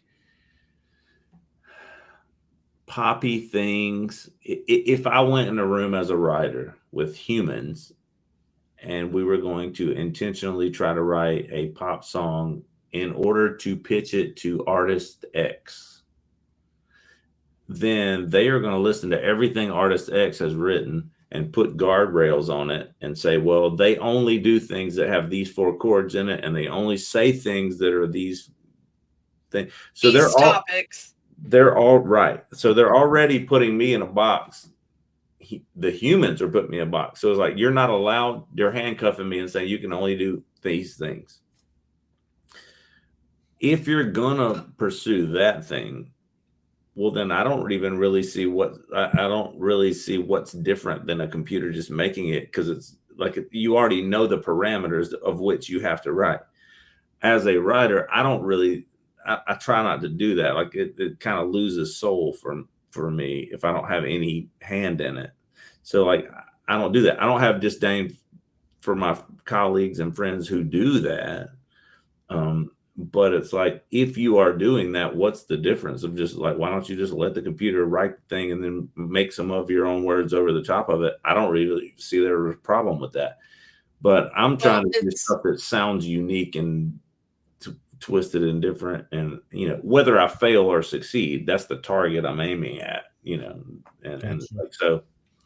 It's interesting, the similarities between, AI and songwriting and AI and comic book art, because it was very much that of like, nope, because it's going to take all the jobs. Everybody's going to like the AI art better. And people are now finally understanding a different use for it, that like it can help build the structure of things, but finished product is still yours. So like, I guess if you're in like a bit of a slump, it can give you like a bit of an idea of what to go off of, but then you take the majority of it yourself. But that's what I found in the comic book art. That's exactly how it applies to songs. Exactly, without a doubt. If you're gonna write, I don't want to oversimplify it, but for some artists, if they were like, write a modern country song for this artist, they're only going to go.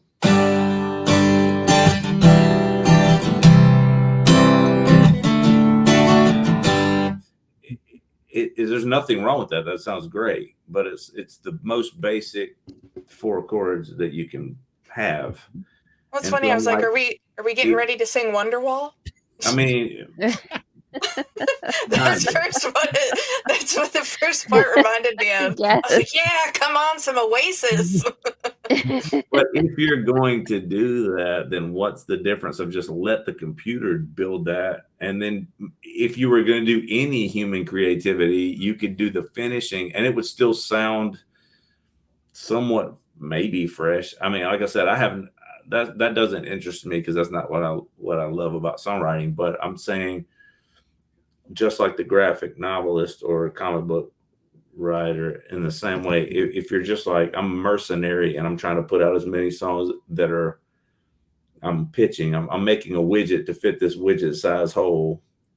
I mean, I don't know why would that even be a crime to use that? I mean, if you're selling a McDonald's hamburger, then like that thing makes a lot of McDonald's hamburgers. Just do that. If you're trying to make the best tasting hamburger you can make, you gotta then try you don't here and here and probably here and need here to and use here. that. Right. And there's a lot of people that are making the McDonald's hamburgers. And like I said, I'm not trying to throw rocks at them. I mean, whatever, that's what they're trying to do. But Some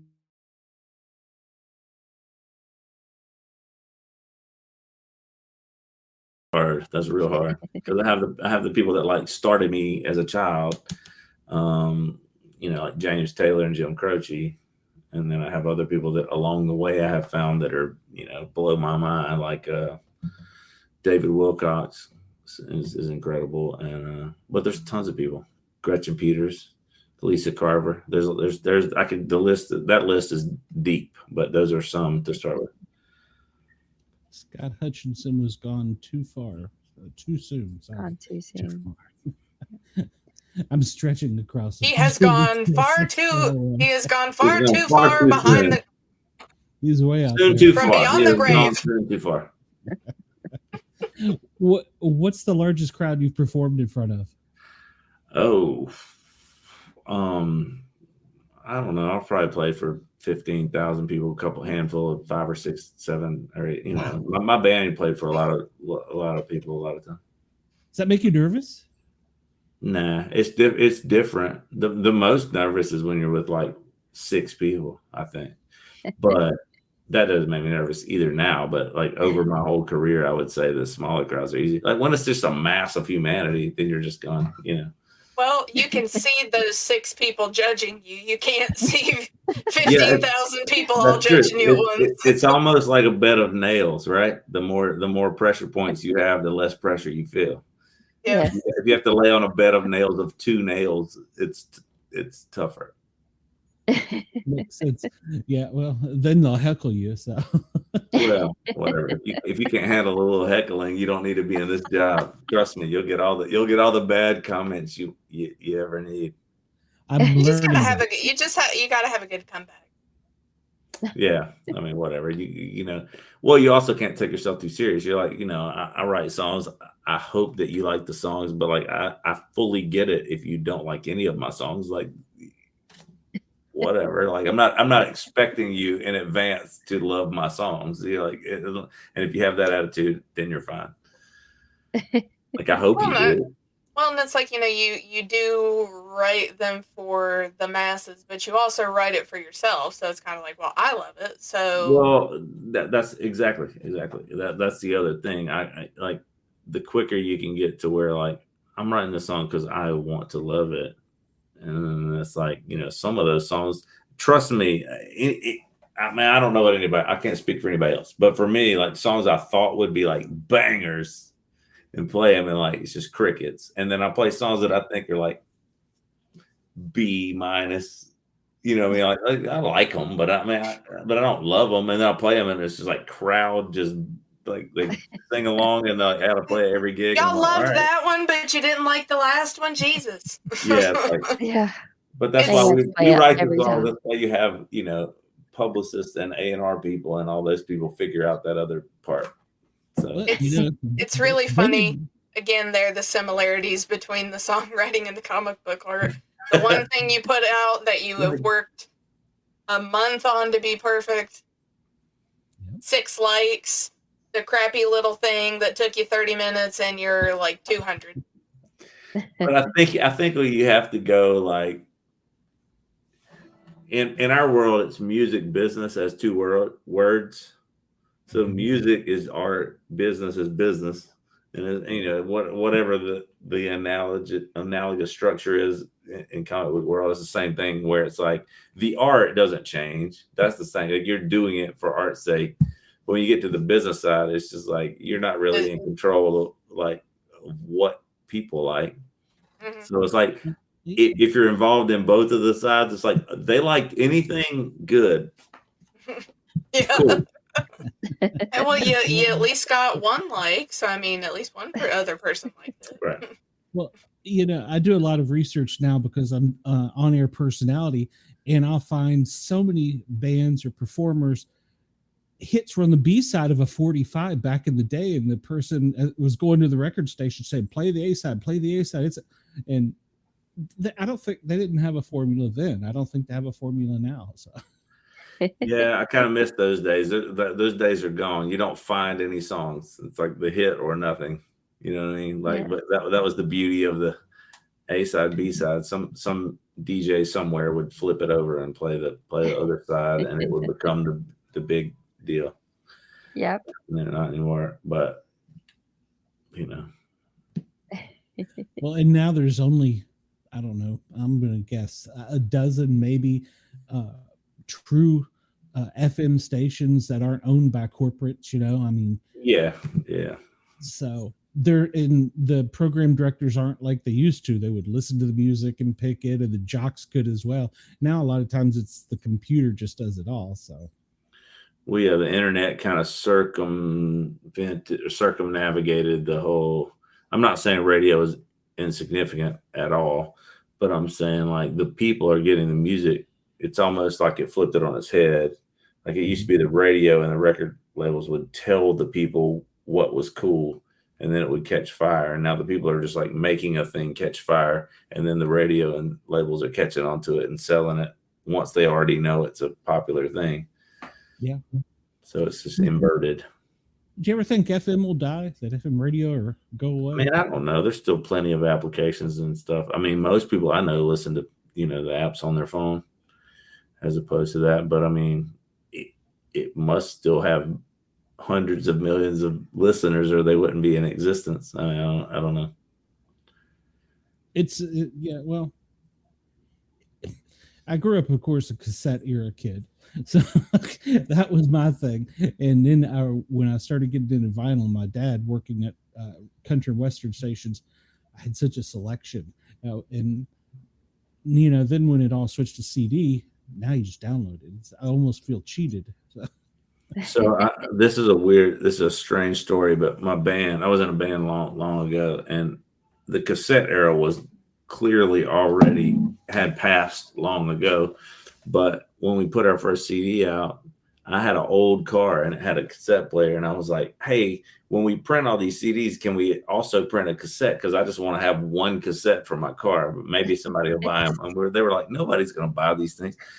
And so we printed, I don't know, 200 cassettes or whatever the number was. I don't remember, which was a horrible business decision because we were way past that. But I got my handful of cassettes to throw in my car, and then by the time we had like a big show on whatever like Friday night, and we played some show in rural Alabama on like Wednesday before our big CD release show, and we talked to each other and we're like, that was a stupid business move. We should have never bought all these cassettes. We don't need them. Let's just throw them all out to the crowd. So like while we're playing, we just opened these boxes and just dumped them on the crowd. We weren't even like, we were just like, because we didn't want them. Like it wasn't because, we weren't being like, so we throw them all out. We don't think anything about it. Well, it turned out to be like a huge benefit to our band because everybody in the crowd went and took the cassettes and went and burned them on CDs. And we came back to that place like, a year later, and everybody's singing our song. Like thousands of people are out singing our songs. And I was like, totally accident, only because we were stupidly bought cassettes because I had a cassette player in my car. It was just one of those long-term investments. You just had to wait to I We get it wish all I back. could agree with you and say we were smart enough that's what we did that on purpose, but it was absolutely an accident. But That's yes, fantastic. you know what? Great You be story. my manager. You're hired. You're my publicist. You make me look better. Gotcha. It was a long-term investment. Just be like, no, look, the crazy's over here. Yeah, life on the road has to suck too. I mean, you're always moving, so. Well, there's not a lot of sleep, and there's lots of fast food, which are neither of those are good for they're not very healthy. But you also get to see a lot of wonderful people and see the world. So like, it's a trade-off. Try to eat as healthily as you can, and but anyway, like I said, I signed up for it. I joined the circus, so I'll take it. Sometimes it smells like elephants. You'll have to sing us a song. Oh, I gotta sing a song. Okay. Well, I was going to ask before you do that real quick. We always ask our guests, do you have any paranormal stories to tell us? All right. Well, I don't know. I was playing a gig in the Panhandle of Florida in Defuniak Springs, Florida, and my mother's like my best friend, and she doesn't get to come to all my shows, obviously, but like if I'm gone for 3 or 4 months or something, I'll fly her out in the middle and pick a cool show that she can come to or whatever. And this was not far from home, so she came over to that one, and we went to the show, and we were staying in this really ancient hotel, like the downtown. It has, I don't know, 8 rooms or something. It's a small, old 200-year-old hotel or something. And they were like, this place is haunted, and whatever. And I play the show, and when we get done and we go in there, there's a full film crew set up in there, and they're filming like Paranormal Activity or like, a Ghost Hunters episode.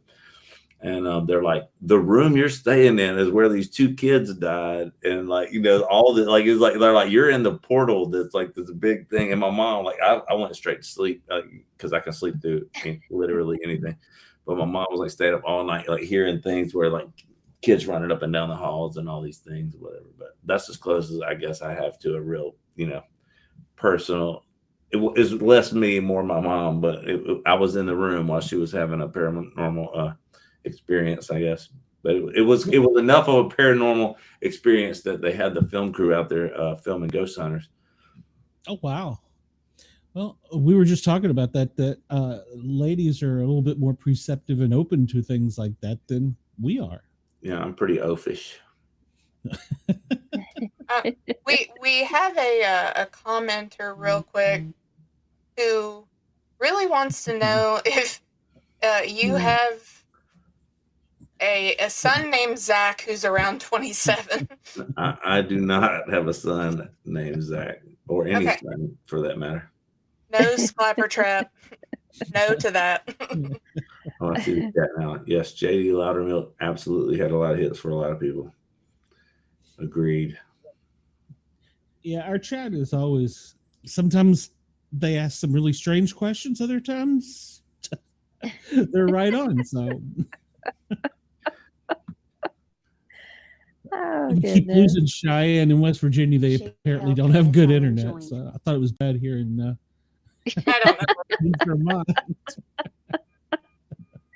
I'm just I'm rolling out with here it. in the middle of nowhere and haven't lost internet tonight. I'm surprised. You see, my phone's fine. I don't know what's going on. It's just the computer's mad at me because it knows I'm going to be changing things in here. It's already getting. I've got the new monitor over here, and she's getting jealous. Okay. Yeah.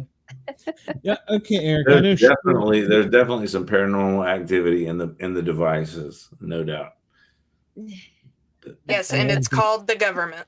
Well, the most paranormal of all activities. Indeed. You hear that, CBS? You hear that?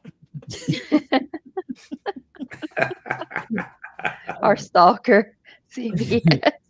Yeah, we have a production assistant that watches our show regularly and reports back to CBS. So you will be heard by CBS executives. I can guarantee you that. So Okay. All right. They're like Big Brother. They're always watching. Exactly. Yeah, that's what everybody need, a big brother, really. Yeah. Well, I'm sorry I interrupted Cheyenne. She was wanting you to sing her a song, so Well, I don't know exactly what song to sing. Let me think. Yes, just for me, not for everybody else. Okay, yeah, Amanda and Sportcat, if you could turn your cameras off, this is just for Shy. All right, I'm ready. I don't know what song. Let me.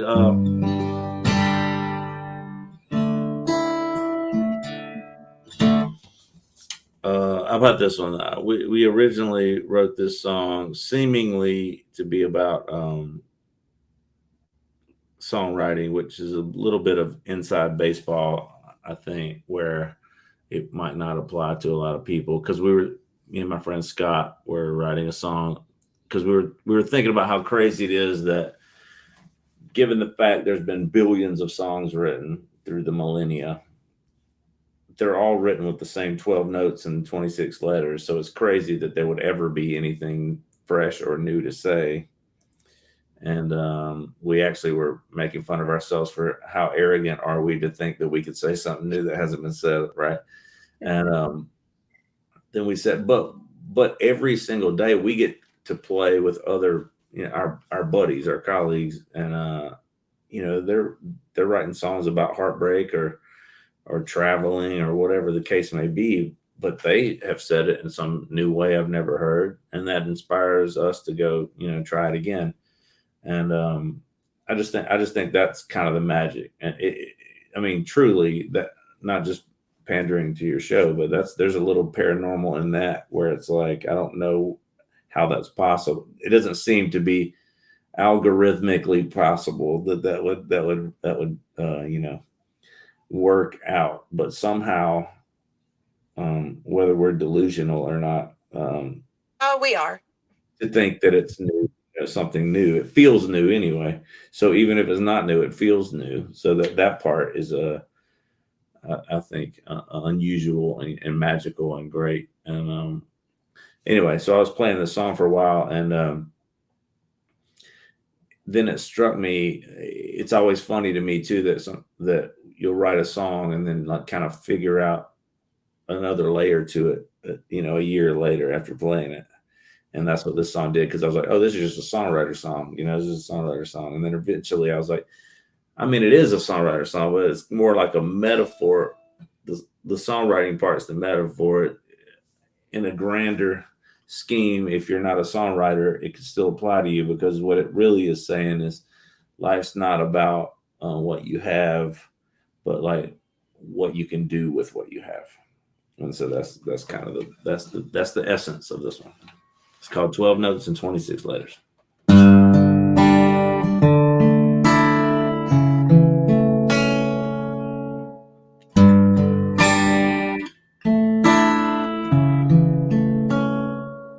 It's just a pawn shop rescue with rusted strings. It barely stays in tune, but man, it sings. And it's a blank sheet of paper waiting on ink, and some line in your head you got from a wake you up dream. But with just 12 notes and 26 letters, depending on how you put them all together, can make somebody dance, make somebody smile, take their mind off life for a little while, start a revolution that'll change the world. And if you get it right, you can get the girl, and turn 3 minutes into something that'll last forever. With just 12 notes and 26 letters.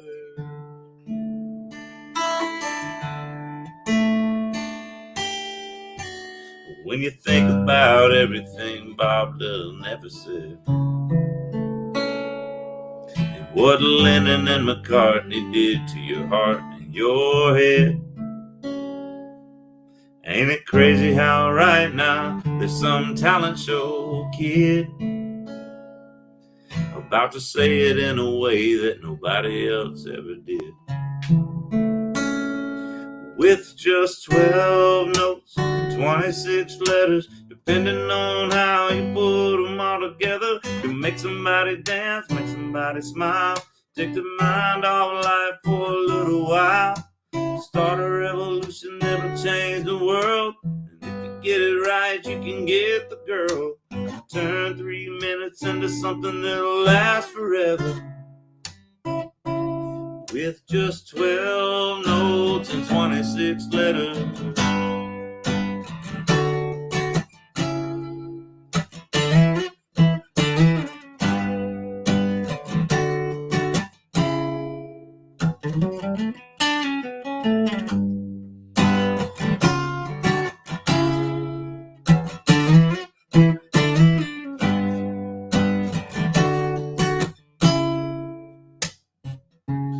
With just 12 notes and 26 letters, depending on how you put them all together, could make somebody dance, make somebody smile, take their mind off life for a little while, start a revolution that'll change the world. And if you get it right, you can get the girl. Turn 3 minutes into something that'll last forever. With just 12 notes and 26 letters. 12 notes and 26 letters.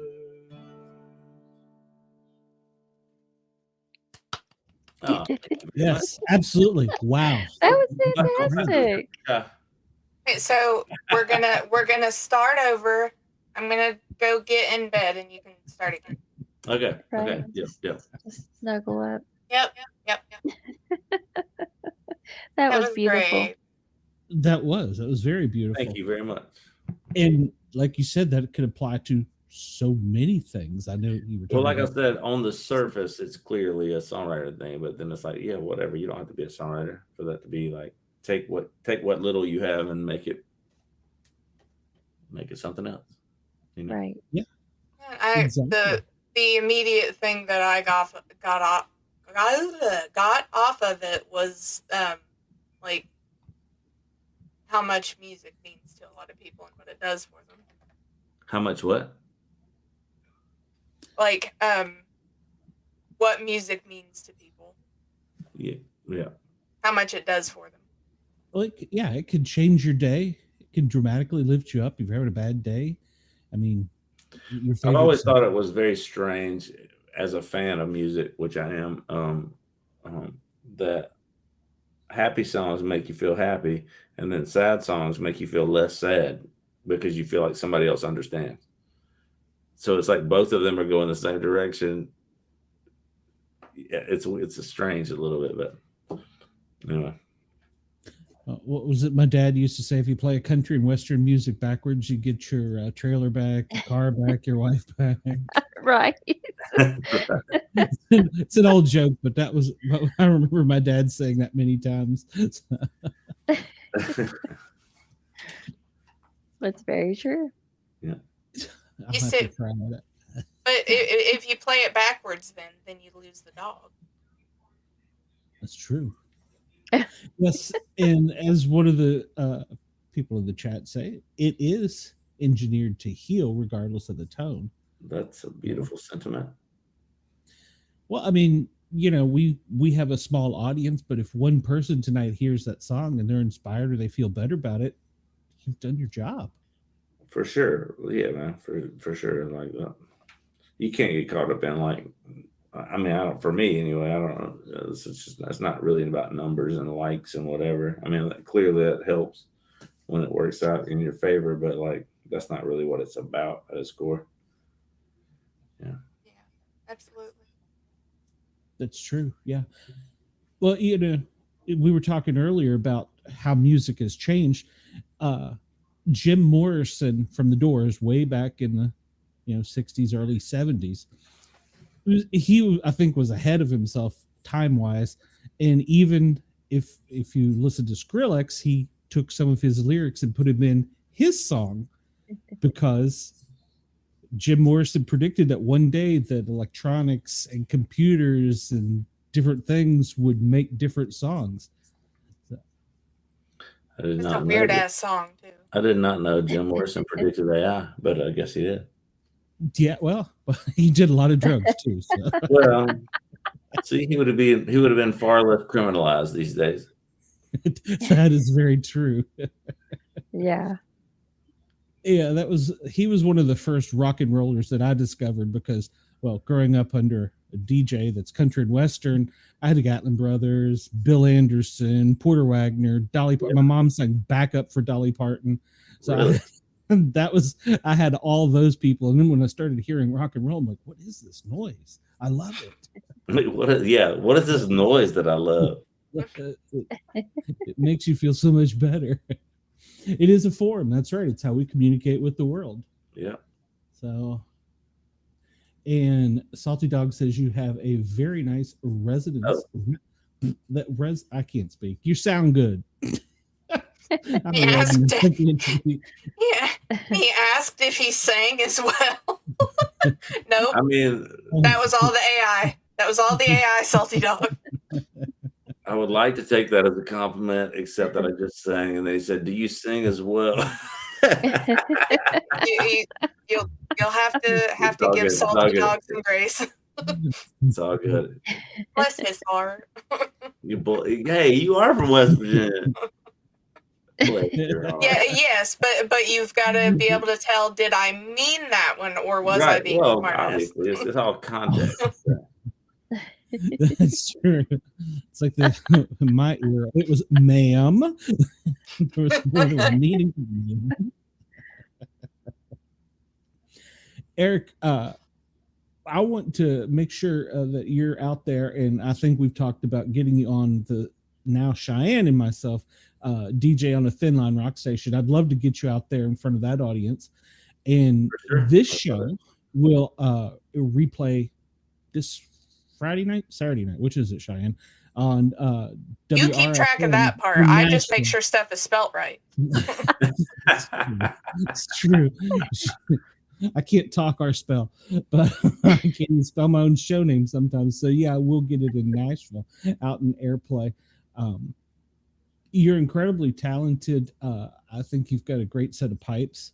Your friend Les spoke very highly of you. He said, Les is my boy. We've been playing music a long time.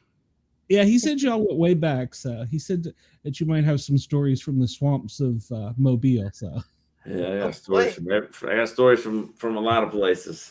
They originate in the swamp, but they've taken me a lot of places. Absolutely. Well, he's got a book out too that is I'm still finishing up. That's awesome. I don't know if you had a chance to read it, but it's really good. Yeah. Great book. It is. So, and he's on tour right now. Well, I think he's like a manager or something. He doesn't perform anymore. I think Les is a phenomenal songwriter and a phenomenal musician and a singer as well. But he's out with Larry Fleet. You know, I'm not sure exactly what capacity, but in some sort of managerial, type of role. But don't sleep on Les Hall. He can do it. He can do it himself as well. Yeah, I believe that. Having him on the show was great. I was very surprised because I come in expecting to hear about his book more than anything, and then we took a right turn, and it was great. So, yeah, man, I consider him a brother, one of my brothers in music. I was going to say, I didn't realize there were so many talented people coming out of Mobile. We really are spoiled a little bit because, not to call out any other cities at all, because that's not how it's meant, but there's far larger cities that have less original music than we do. Like we're kind of flooded with original music, and I'm not really sure 100% where that came from, but like I always say, it's like everybody's saying standing on the shoulders of giants or whatever, but like there were generations before us that were doing original music. So when you're born into that scene, you just kind of think that's what you do. Like, certainly there are tons of gigs that you make money playing cover songs or whatever the case may be. but it wasn't. Other scenes you would get you'd get your hand slapped for playing too many covers and too many originals and not enough covers or whatever. And here they just kind of let you do whatever you do. And I thought that was the norm until I started touring a lot, and it's not the norm. And anyway, so like cities I would expect to have a lot more original music coming out of them don't.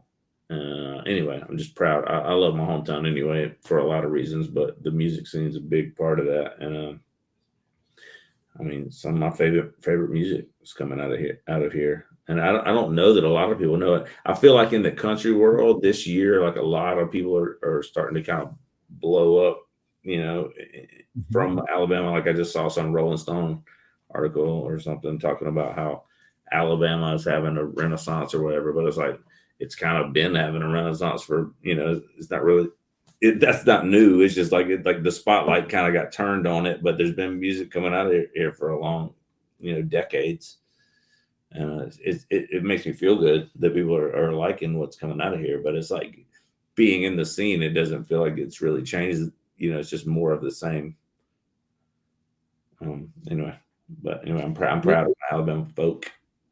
Well, and I was going to ask, is anybody else in your family singer-songwriter, musician? My older brother, when I was like 8 years old, my older brother, he was playing guitar, and we had 3 next door neighbors, and we would sit around one of those old tape recorders with the red button and the black button. Right? Yep. We didn't know what we were doing, but they would be like, "Hey, you hit these 2 buttons on the keyboard, and when we go to the other part, hit these 2 buttons." We were like very feral musicians, but at the same time I was like creating songs when I was 8 years old, and I had no idea I was going to do that for my vocation, but it definitely started a love of creating, not just music, but a love of like making music in me at a young age. And anyway, so I think if I'd have been in another city, maybe I wouldn't have had the avenues to pursue that as heavily as I did. How long are you going to be home before you go back out? Day and a half. Oh my gosh. Oh wow. I got here today. I got to be in Texas on Saturday. Oh wow. And then how long? I do get to come back though. I'll come back Sunday night, and I'll be here like 4 days, and then I'll go. So it's a little bit of a break. Where were you at here in Kentucky? I played in Independence, Kentucky, and Verona, which is right up by Cincinnati, kind of. Yeah. Nice. The vineyard up there, they had a songwriter round, and then I played a house concert in Independence. Oh, very cool. The KY Nashville connection. Don't sleep on Amanda. She doesn't want to tell you her ulterior. She's got a second personality. She's a wrestler. So Amanda's a wrestler. She is a wrestler. Yes. I kept hearing you talking earlier when Bjorn was on talking about the camel clutch. Oh yeah. I thought you were just throwing out references. I didn't know you were like a pro at it. So she takes them off the top rope, gets them on the ground, and then I just curb stomp. Elbow. Oh, you do the ground and pound. I see. Yeah. I'm not away from them, so that's why he took off for Vermont. So y'all are like y'all are like that. Y'all are in the cage, right? So, yeah. I would not want to be in the cage. No, I'm I'll be standing on the other side of the ropes, acting like I'm gonna tag in, but then she's trying to get out, and I'm just running around like nope. They'll be selling tickets to see how long it is before she knocks me out. So taking bets on that. My wrestling knowledge is very I don't have any basically, but I feel like there were some people that you could be. Shaq could be your what were there wrestlers that had like their sidekick, their Ted DiBiase or whatever. Who are some other that had their like the Undertaker and yeah. I'm just gonna have to kick you out of the show if you keep this up, Shaq. So, No, that was me a couple weeks ago. Yeah, Ted had Patience is Virgil. wearing There you wearing go. I in knew it with was us. somebody. See, our chat kid always pick us up. So, before you get out of here, if you'd like to do another song or two or three, whatever. yeah, whatever. Uh, I'm here. I'm chilling. I want to make sure you get a chance to tell everybody where they can find your stuff Yeah. and where you're going to be. So I want to make sure we got time for that. The music's just as important, but it's not as important if you don't know where to find it. One of our comments earlier was saying that if you were in Mobile, that she or he, I can't remember which now, would like to know where you will be in Mobile performing. I mean, I'm here for a second, but I'm not playing this trip home. I do play here sometimes, but I'm on the road more than I'm here. You can find out all of my stuff with Eric Erdman Music on all social medias and ericerdmanmusic.com also. So it's all out there pretty easily accessible. I'm doing a one-off private show in Texas, and then I go to the Panhandle of Florida. You weren't supposed to tell people about that. Oh, sorry. About my website or about the gig? It's private. I was like, I thought I wasn't supposed to tell people about my website. I'm just so confused. Shy, don't mess with me. I'm easily thrown off. But Oh, that was good. That was good. but yeah, next week I go to Lynn Haven, Florida. There's a place called Roberts Hall. It's a really cool little venue, but it's like it's cool. And I'm playing there on the 30th, I think it is, with Will Thompson Band, which is a great band down in the Panhandle of Florida. And yeah, just writing. So basically I go there, play in Texas, come back, I have like 4 days of writing, and then go to Panhandle, Florida, and then I don't really remember after that. I think I go further into Florida and play like Tampa, Orlando, and then God knows after that. I usually keep about 10 days in advance in my brain, and everything else is on my calendar. Google Calendar. Yeah, somebody Lucky you asked can if keep 10. I'm lucky if I can remember what I'm doing tomorrow. See, thank you. Yeah. Somebody asked if you venture out towards Oklahoma. I do venture out to Oklahoma. I venture everywhere, to be honest with you. I've been just about, other than South America, I still got to play South America, but other than that, I've pretty much been everywhere on the earth. Well, Yeah. Antarctica, but I don't do a lot of gigs down there. So, I don't think there's much of an audience up there. I'm not sure I would want to really. Well, like maybe the CIA, they might. I don't do cold a lot very well, so. But No. everywhere else, I've pretty much been in Africa and all over Europe and Oh, wow. Japan and wherever, Australia, all the places. But since we have Oklahoma people, I feel like I should play you this song. But I got to tell you the story first, because that's really the whole purpose of the song. I was at a writer retreat where they basically take 4 or 5 or 6 artists, and they take 4 or 5 or 6 writers, and they put us in an Airbnb somewhere, usually remote, so that we don't bother the neighbors. They get complaints, but they'll hole us up there, and we'll be there for a week or so. We'll write a bunch of songs, and that's how a lot of songs get on other people's albums or whatever. And this retreat, when I got there, my manager was also there, and she said, "Hey, one of the writers got sick and they can't be here, so we have a spot open.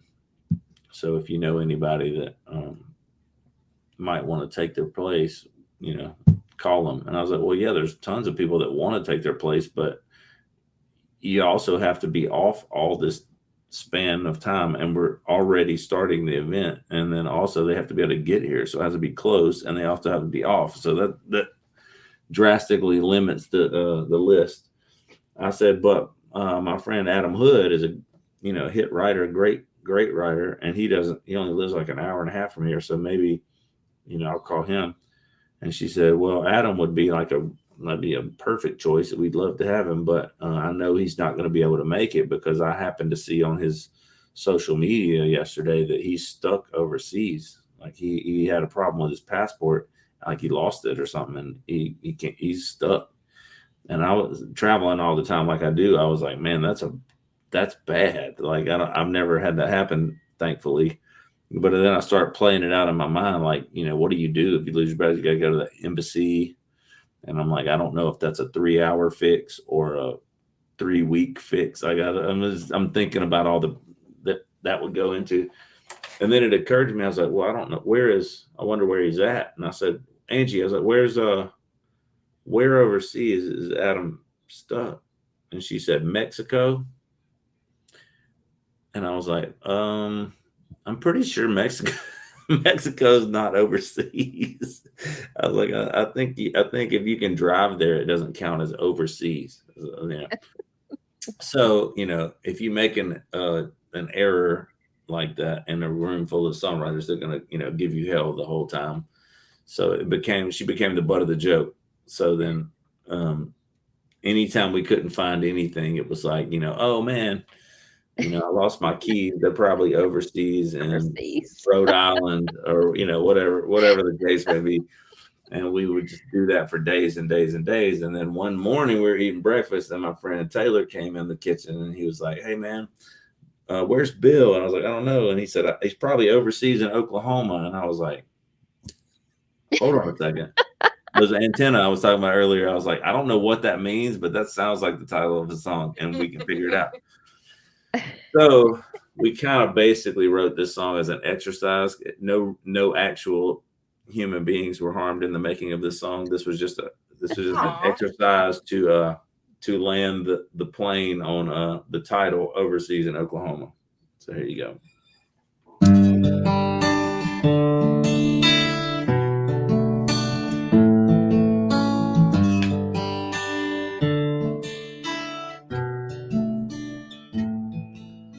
Oh man, there's my ex.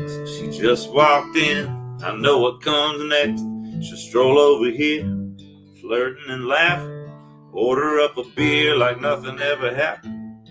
My friend, it looks like I have to catch you later. But when I step out the back, can you do me a favor?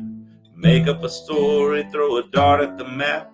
If she asks you how I'm doing or where I'm at, I'm catching a tan out in Seattle, in New York City, raising cattle, Rocky Mountain High in Louisiana, going ice fishing in Alabama, sailing a ship through the Cumberland Gap. No, I didn't say when I'd be back. Somewhere on a beach in Arizona, overseas in Oklahoma.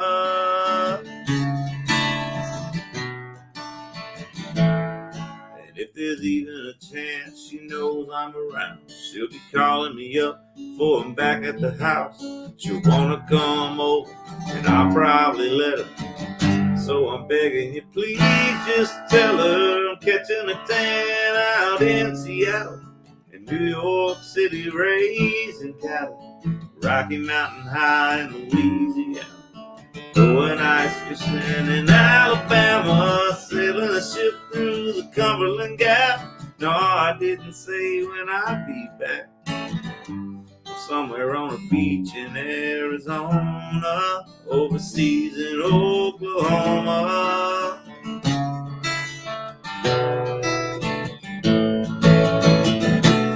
If there's one thing I know for sure, till the day I'm over, I'm catching a tan out in Seattle, in New York City, raising cattle, Rocky Mountain High in Louisiana, going ice fishing in Alabama, sailing a ship through the Cumberland Gap. No, I didn't say when I'd be back. I'm somewhere on a beach in Arizona, overseas in Oklahoma.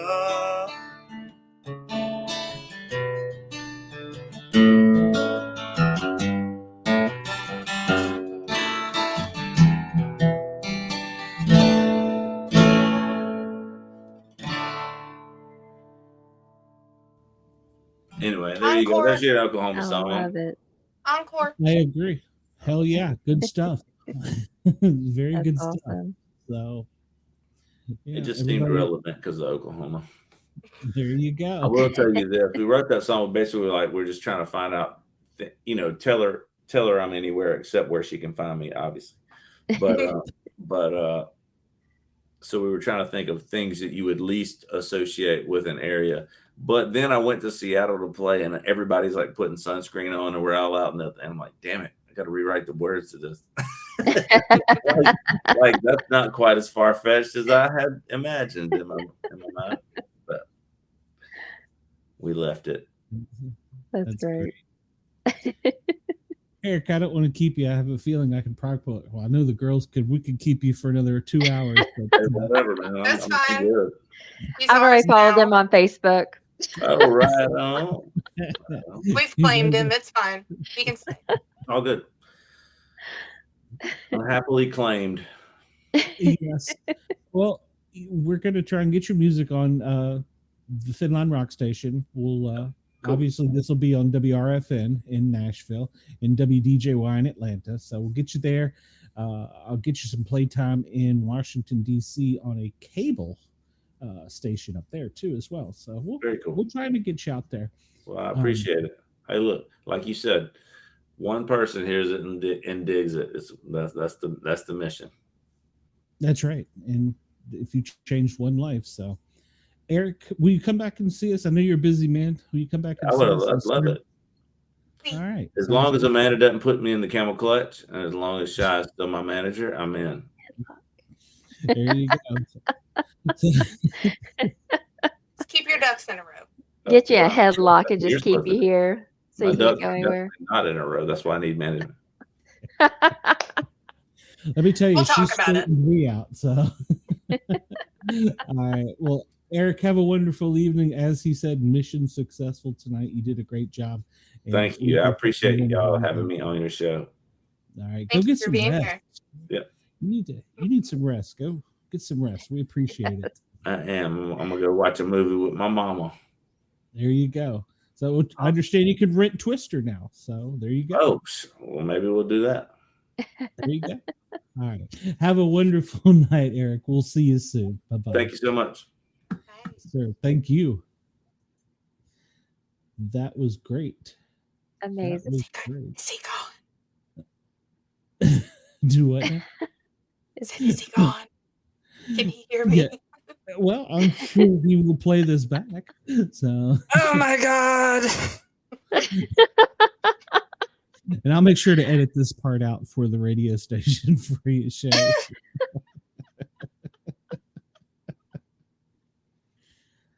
You know, He was Could you yummy. tell?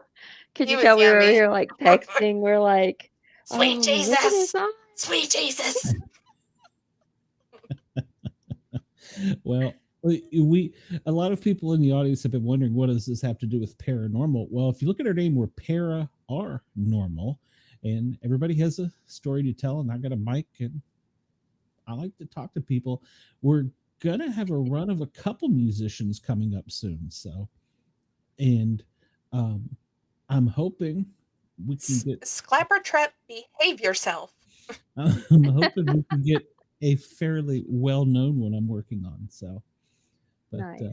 we'll just keep that under wraps. So, And it's always Um, nice to hear if they have paranormal experiences that they want to talk about. exactly. Well, you know, both our guests tonight talked about their family having experiences. So Mhm. it's not so far out there for everybody to have seen or experienced something. You know. Not at all. So, all right, Cheyenne. So we hooked the audience earlier, and you were going to tell them about your new rack. Oh yes. So I had to make some adjustments because where I'm not using the mic on my old headphones anymore, and I needed to get a new pair of them for when I get all of my new equipment set up. And looking at them online, I was like, "Oh, I bet my antlers would fit on that," and they wouldn't. So I had to use this big freaking box cutter to cut them off my... Good hope. Because they already detach, but then I had to cut the part that like holds them like this, and then like E6000 glue them on here so that there wasn't a riot, and then I painted this part of it black so that it fit in. Because I love you guys. That's quite the project. It wasn't as bad as I thought it was going to be. I have these little tiny, they're like the little black rubber bands, you know, that you use in your hair and stuff. Oh yeah. And so I like did them together to hold each of them down so that it would stay. Oh, but I gotta tell you about my story I was telling you about earlier. Well, that's right. You promised that too. So I had walked out the back door at work yesterday, and there's a little like guardrail that leans down, and I'll just step down on the first step and lean against the guardrail to smoke for a minute, and I don't know what happened, but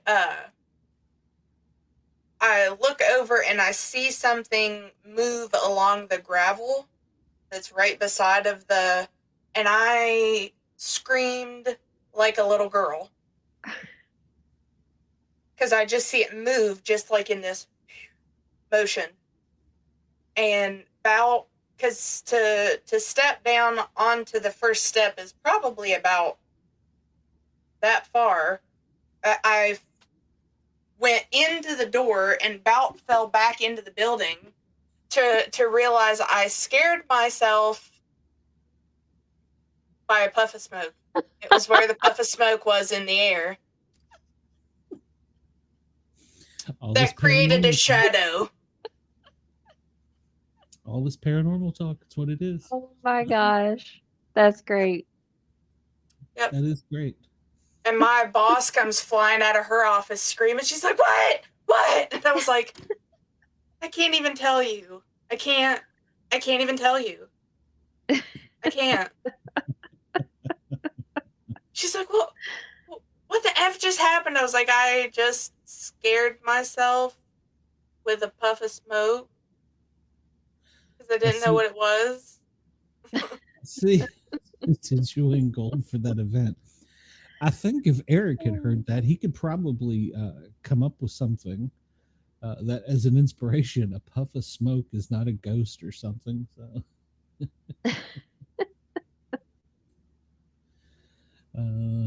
Didn't you tell a story last week when you found you, or when we were all being weird? Well, we're always weird. So. No, because that just happened yesterday. So. There you go. Well, it's dark here, and I'm sitting in front of a bay window that is like wide open to the mountains and stuff, and I keep seeing these flashes, and there's no from the outside it's bright enough to overpower these lights. And I was looking on the radar, and there's no thunderstorms, so now I'm afraid to go outside. So. What could it be? I don't know. It's very different up here, and I'll be honest. Having come from the South, I was afraid that everybody was going to be, kind of mean and nasty. Everybody up here is so great. I mean, they're very nice people up here. So yeah, I've been surprised. Well, what part are you? She said she was in the Panhandle, I believe. So yeah, people are seeing them all the time down around there. So they go in their alien base underwater. So which kind of gray man cut chops? Yeah, well, I'm still waiting on a time traveling vampire to email me back so we can get them on the show. So nice. Don't we have the werewolf coming up? That's what I was about to look. I think we do. I don't know who we have next week. Let me pull it up here and see. Yes, we do. The werewolf is next week. So yes, we have another musician next week, and we have a werewolf. So there you go. I'm Come back. excited to hear about that. And then we have a live show tomorrow night. I've got some TV to catch up on Big Brother. So you all will have to lead the way because, well, I haven't seen any shows since I left Atlanta. So I've just been following through what I hear online and what you all are telling me. Yeah, Amanda's trying to ruin it for me today. I didn't ruin it. I didn't ruin it, but I was almost late because I had to finish watching it. Yeah. No, It was a JP, we will never get off your suggestions. We are there permanently. And then Friday night we have a show as well. So the next 3 nights we have shows. Friday night is the Grin and Guardian Gang, and I think we have a great guest out of Atlanta, I think, this week that owns a life safety business. So he's going to talk to us about that. So we'll have that coming up.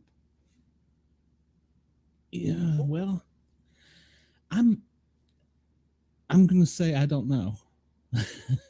We're going to find out. Yeah. I've got Amanda to protect me. So we got this.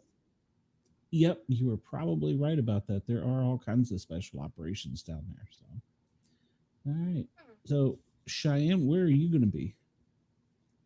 I will be here and on the Thin Line Rock Station next week. That's going to say you're starting to do my Flashback Fridays while I'm out, right? Yep. So you'll have Flashback Friday this week. So, sweet. Not by the way. Not this coming week. It'll be next week. Okay. Yes, I'm having a lot of fun. Yeah, I can't wait to get all of my stuff set up here because that mic is huge. Well, all right. Amanda, you got anything special going on, or are you just ready for some Big Brother here soon? Big Brother, I'm ready, and I will be around listening to you all on the Thin Line Rock radio station. Make sure you charge your phone. Yes.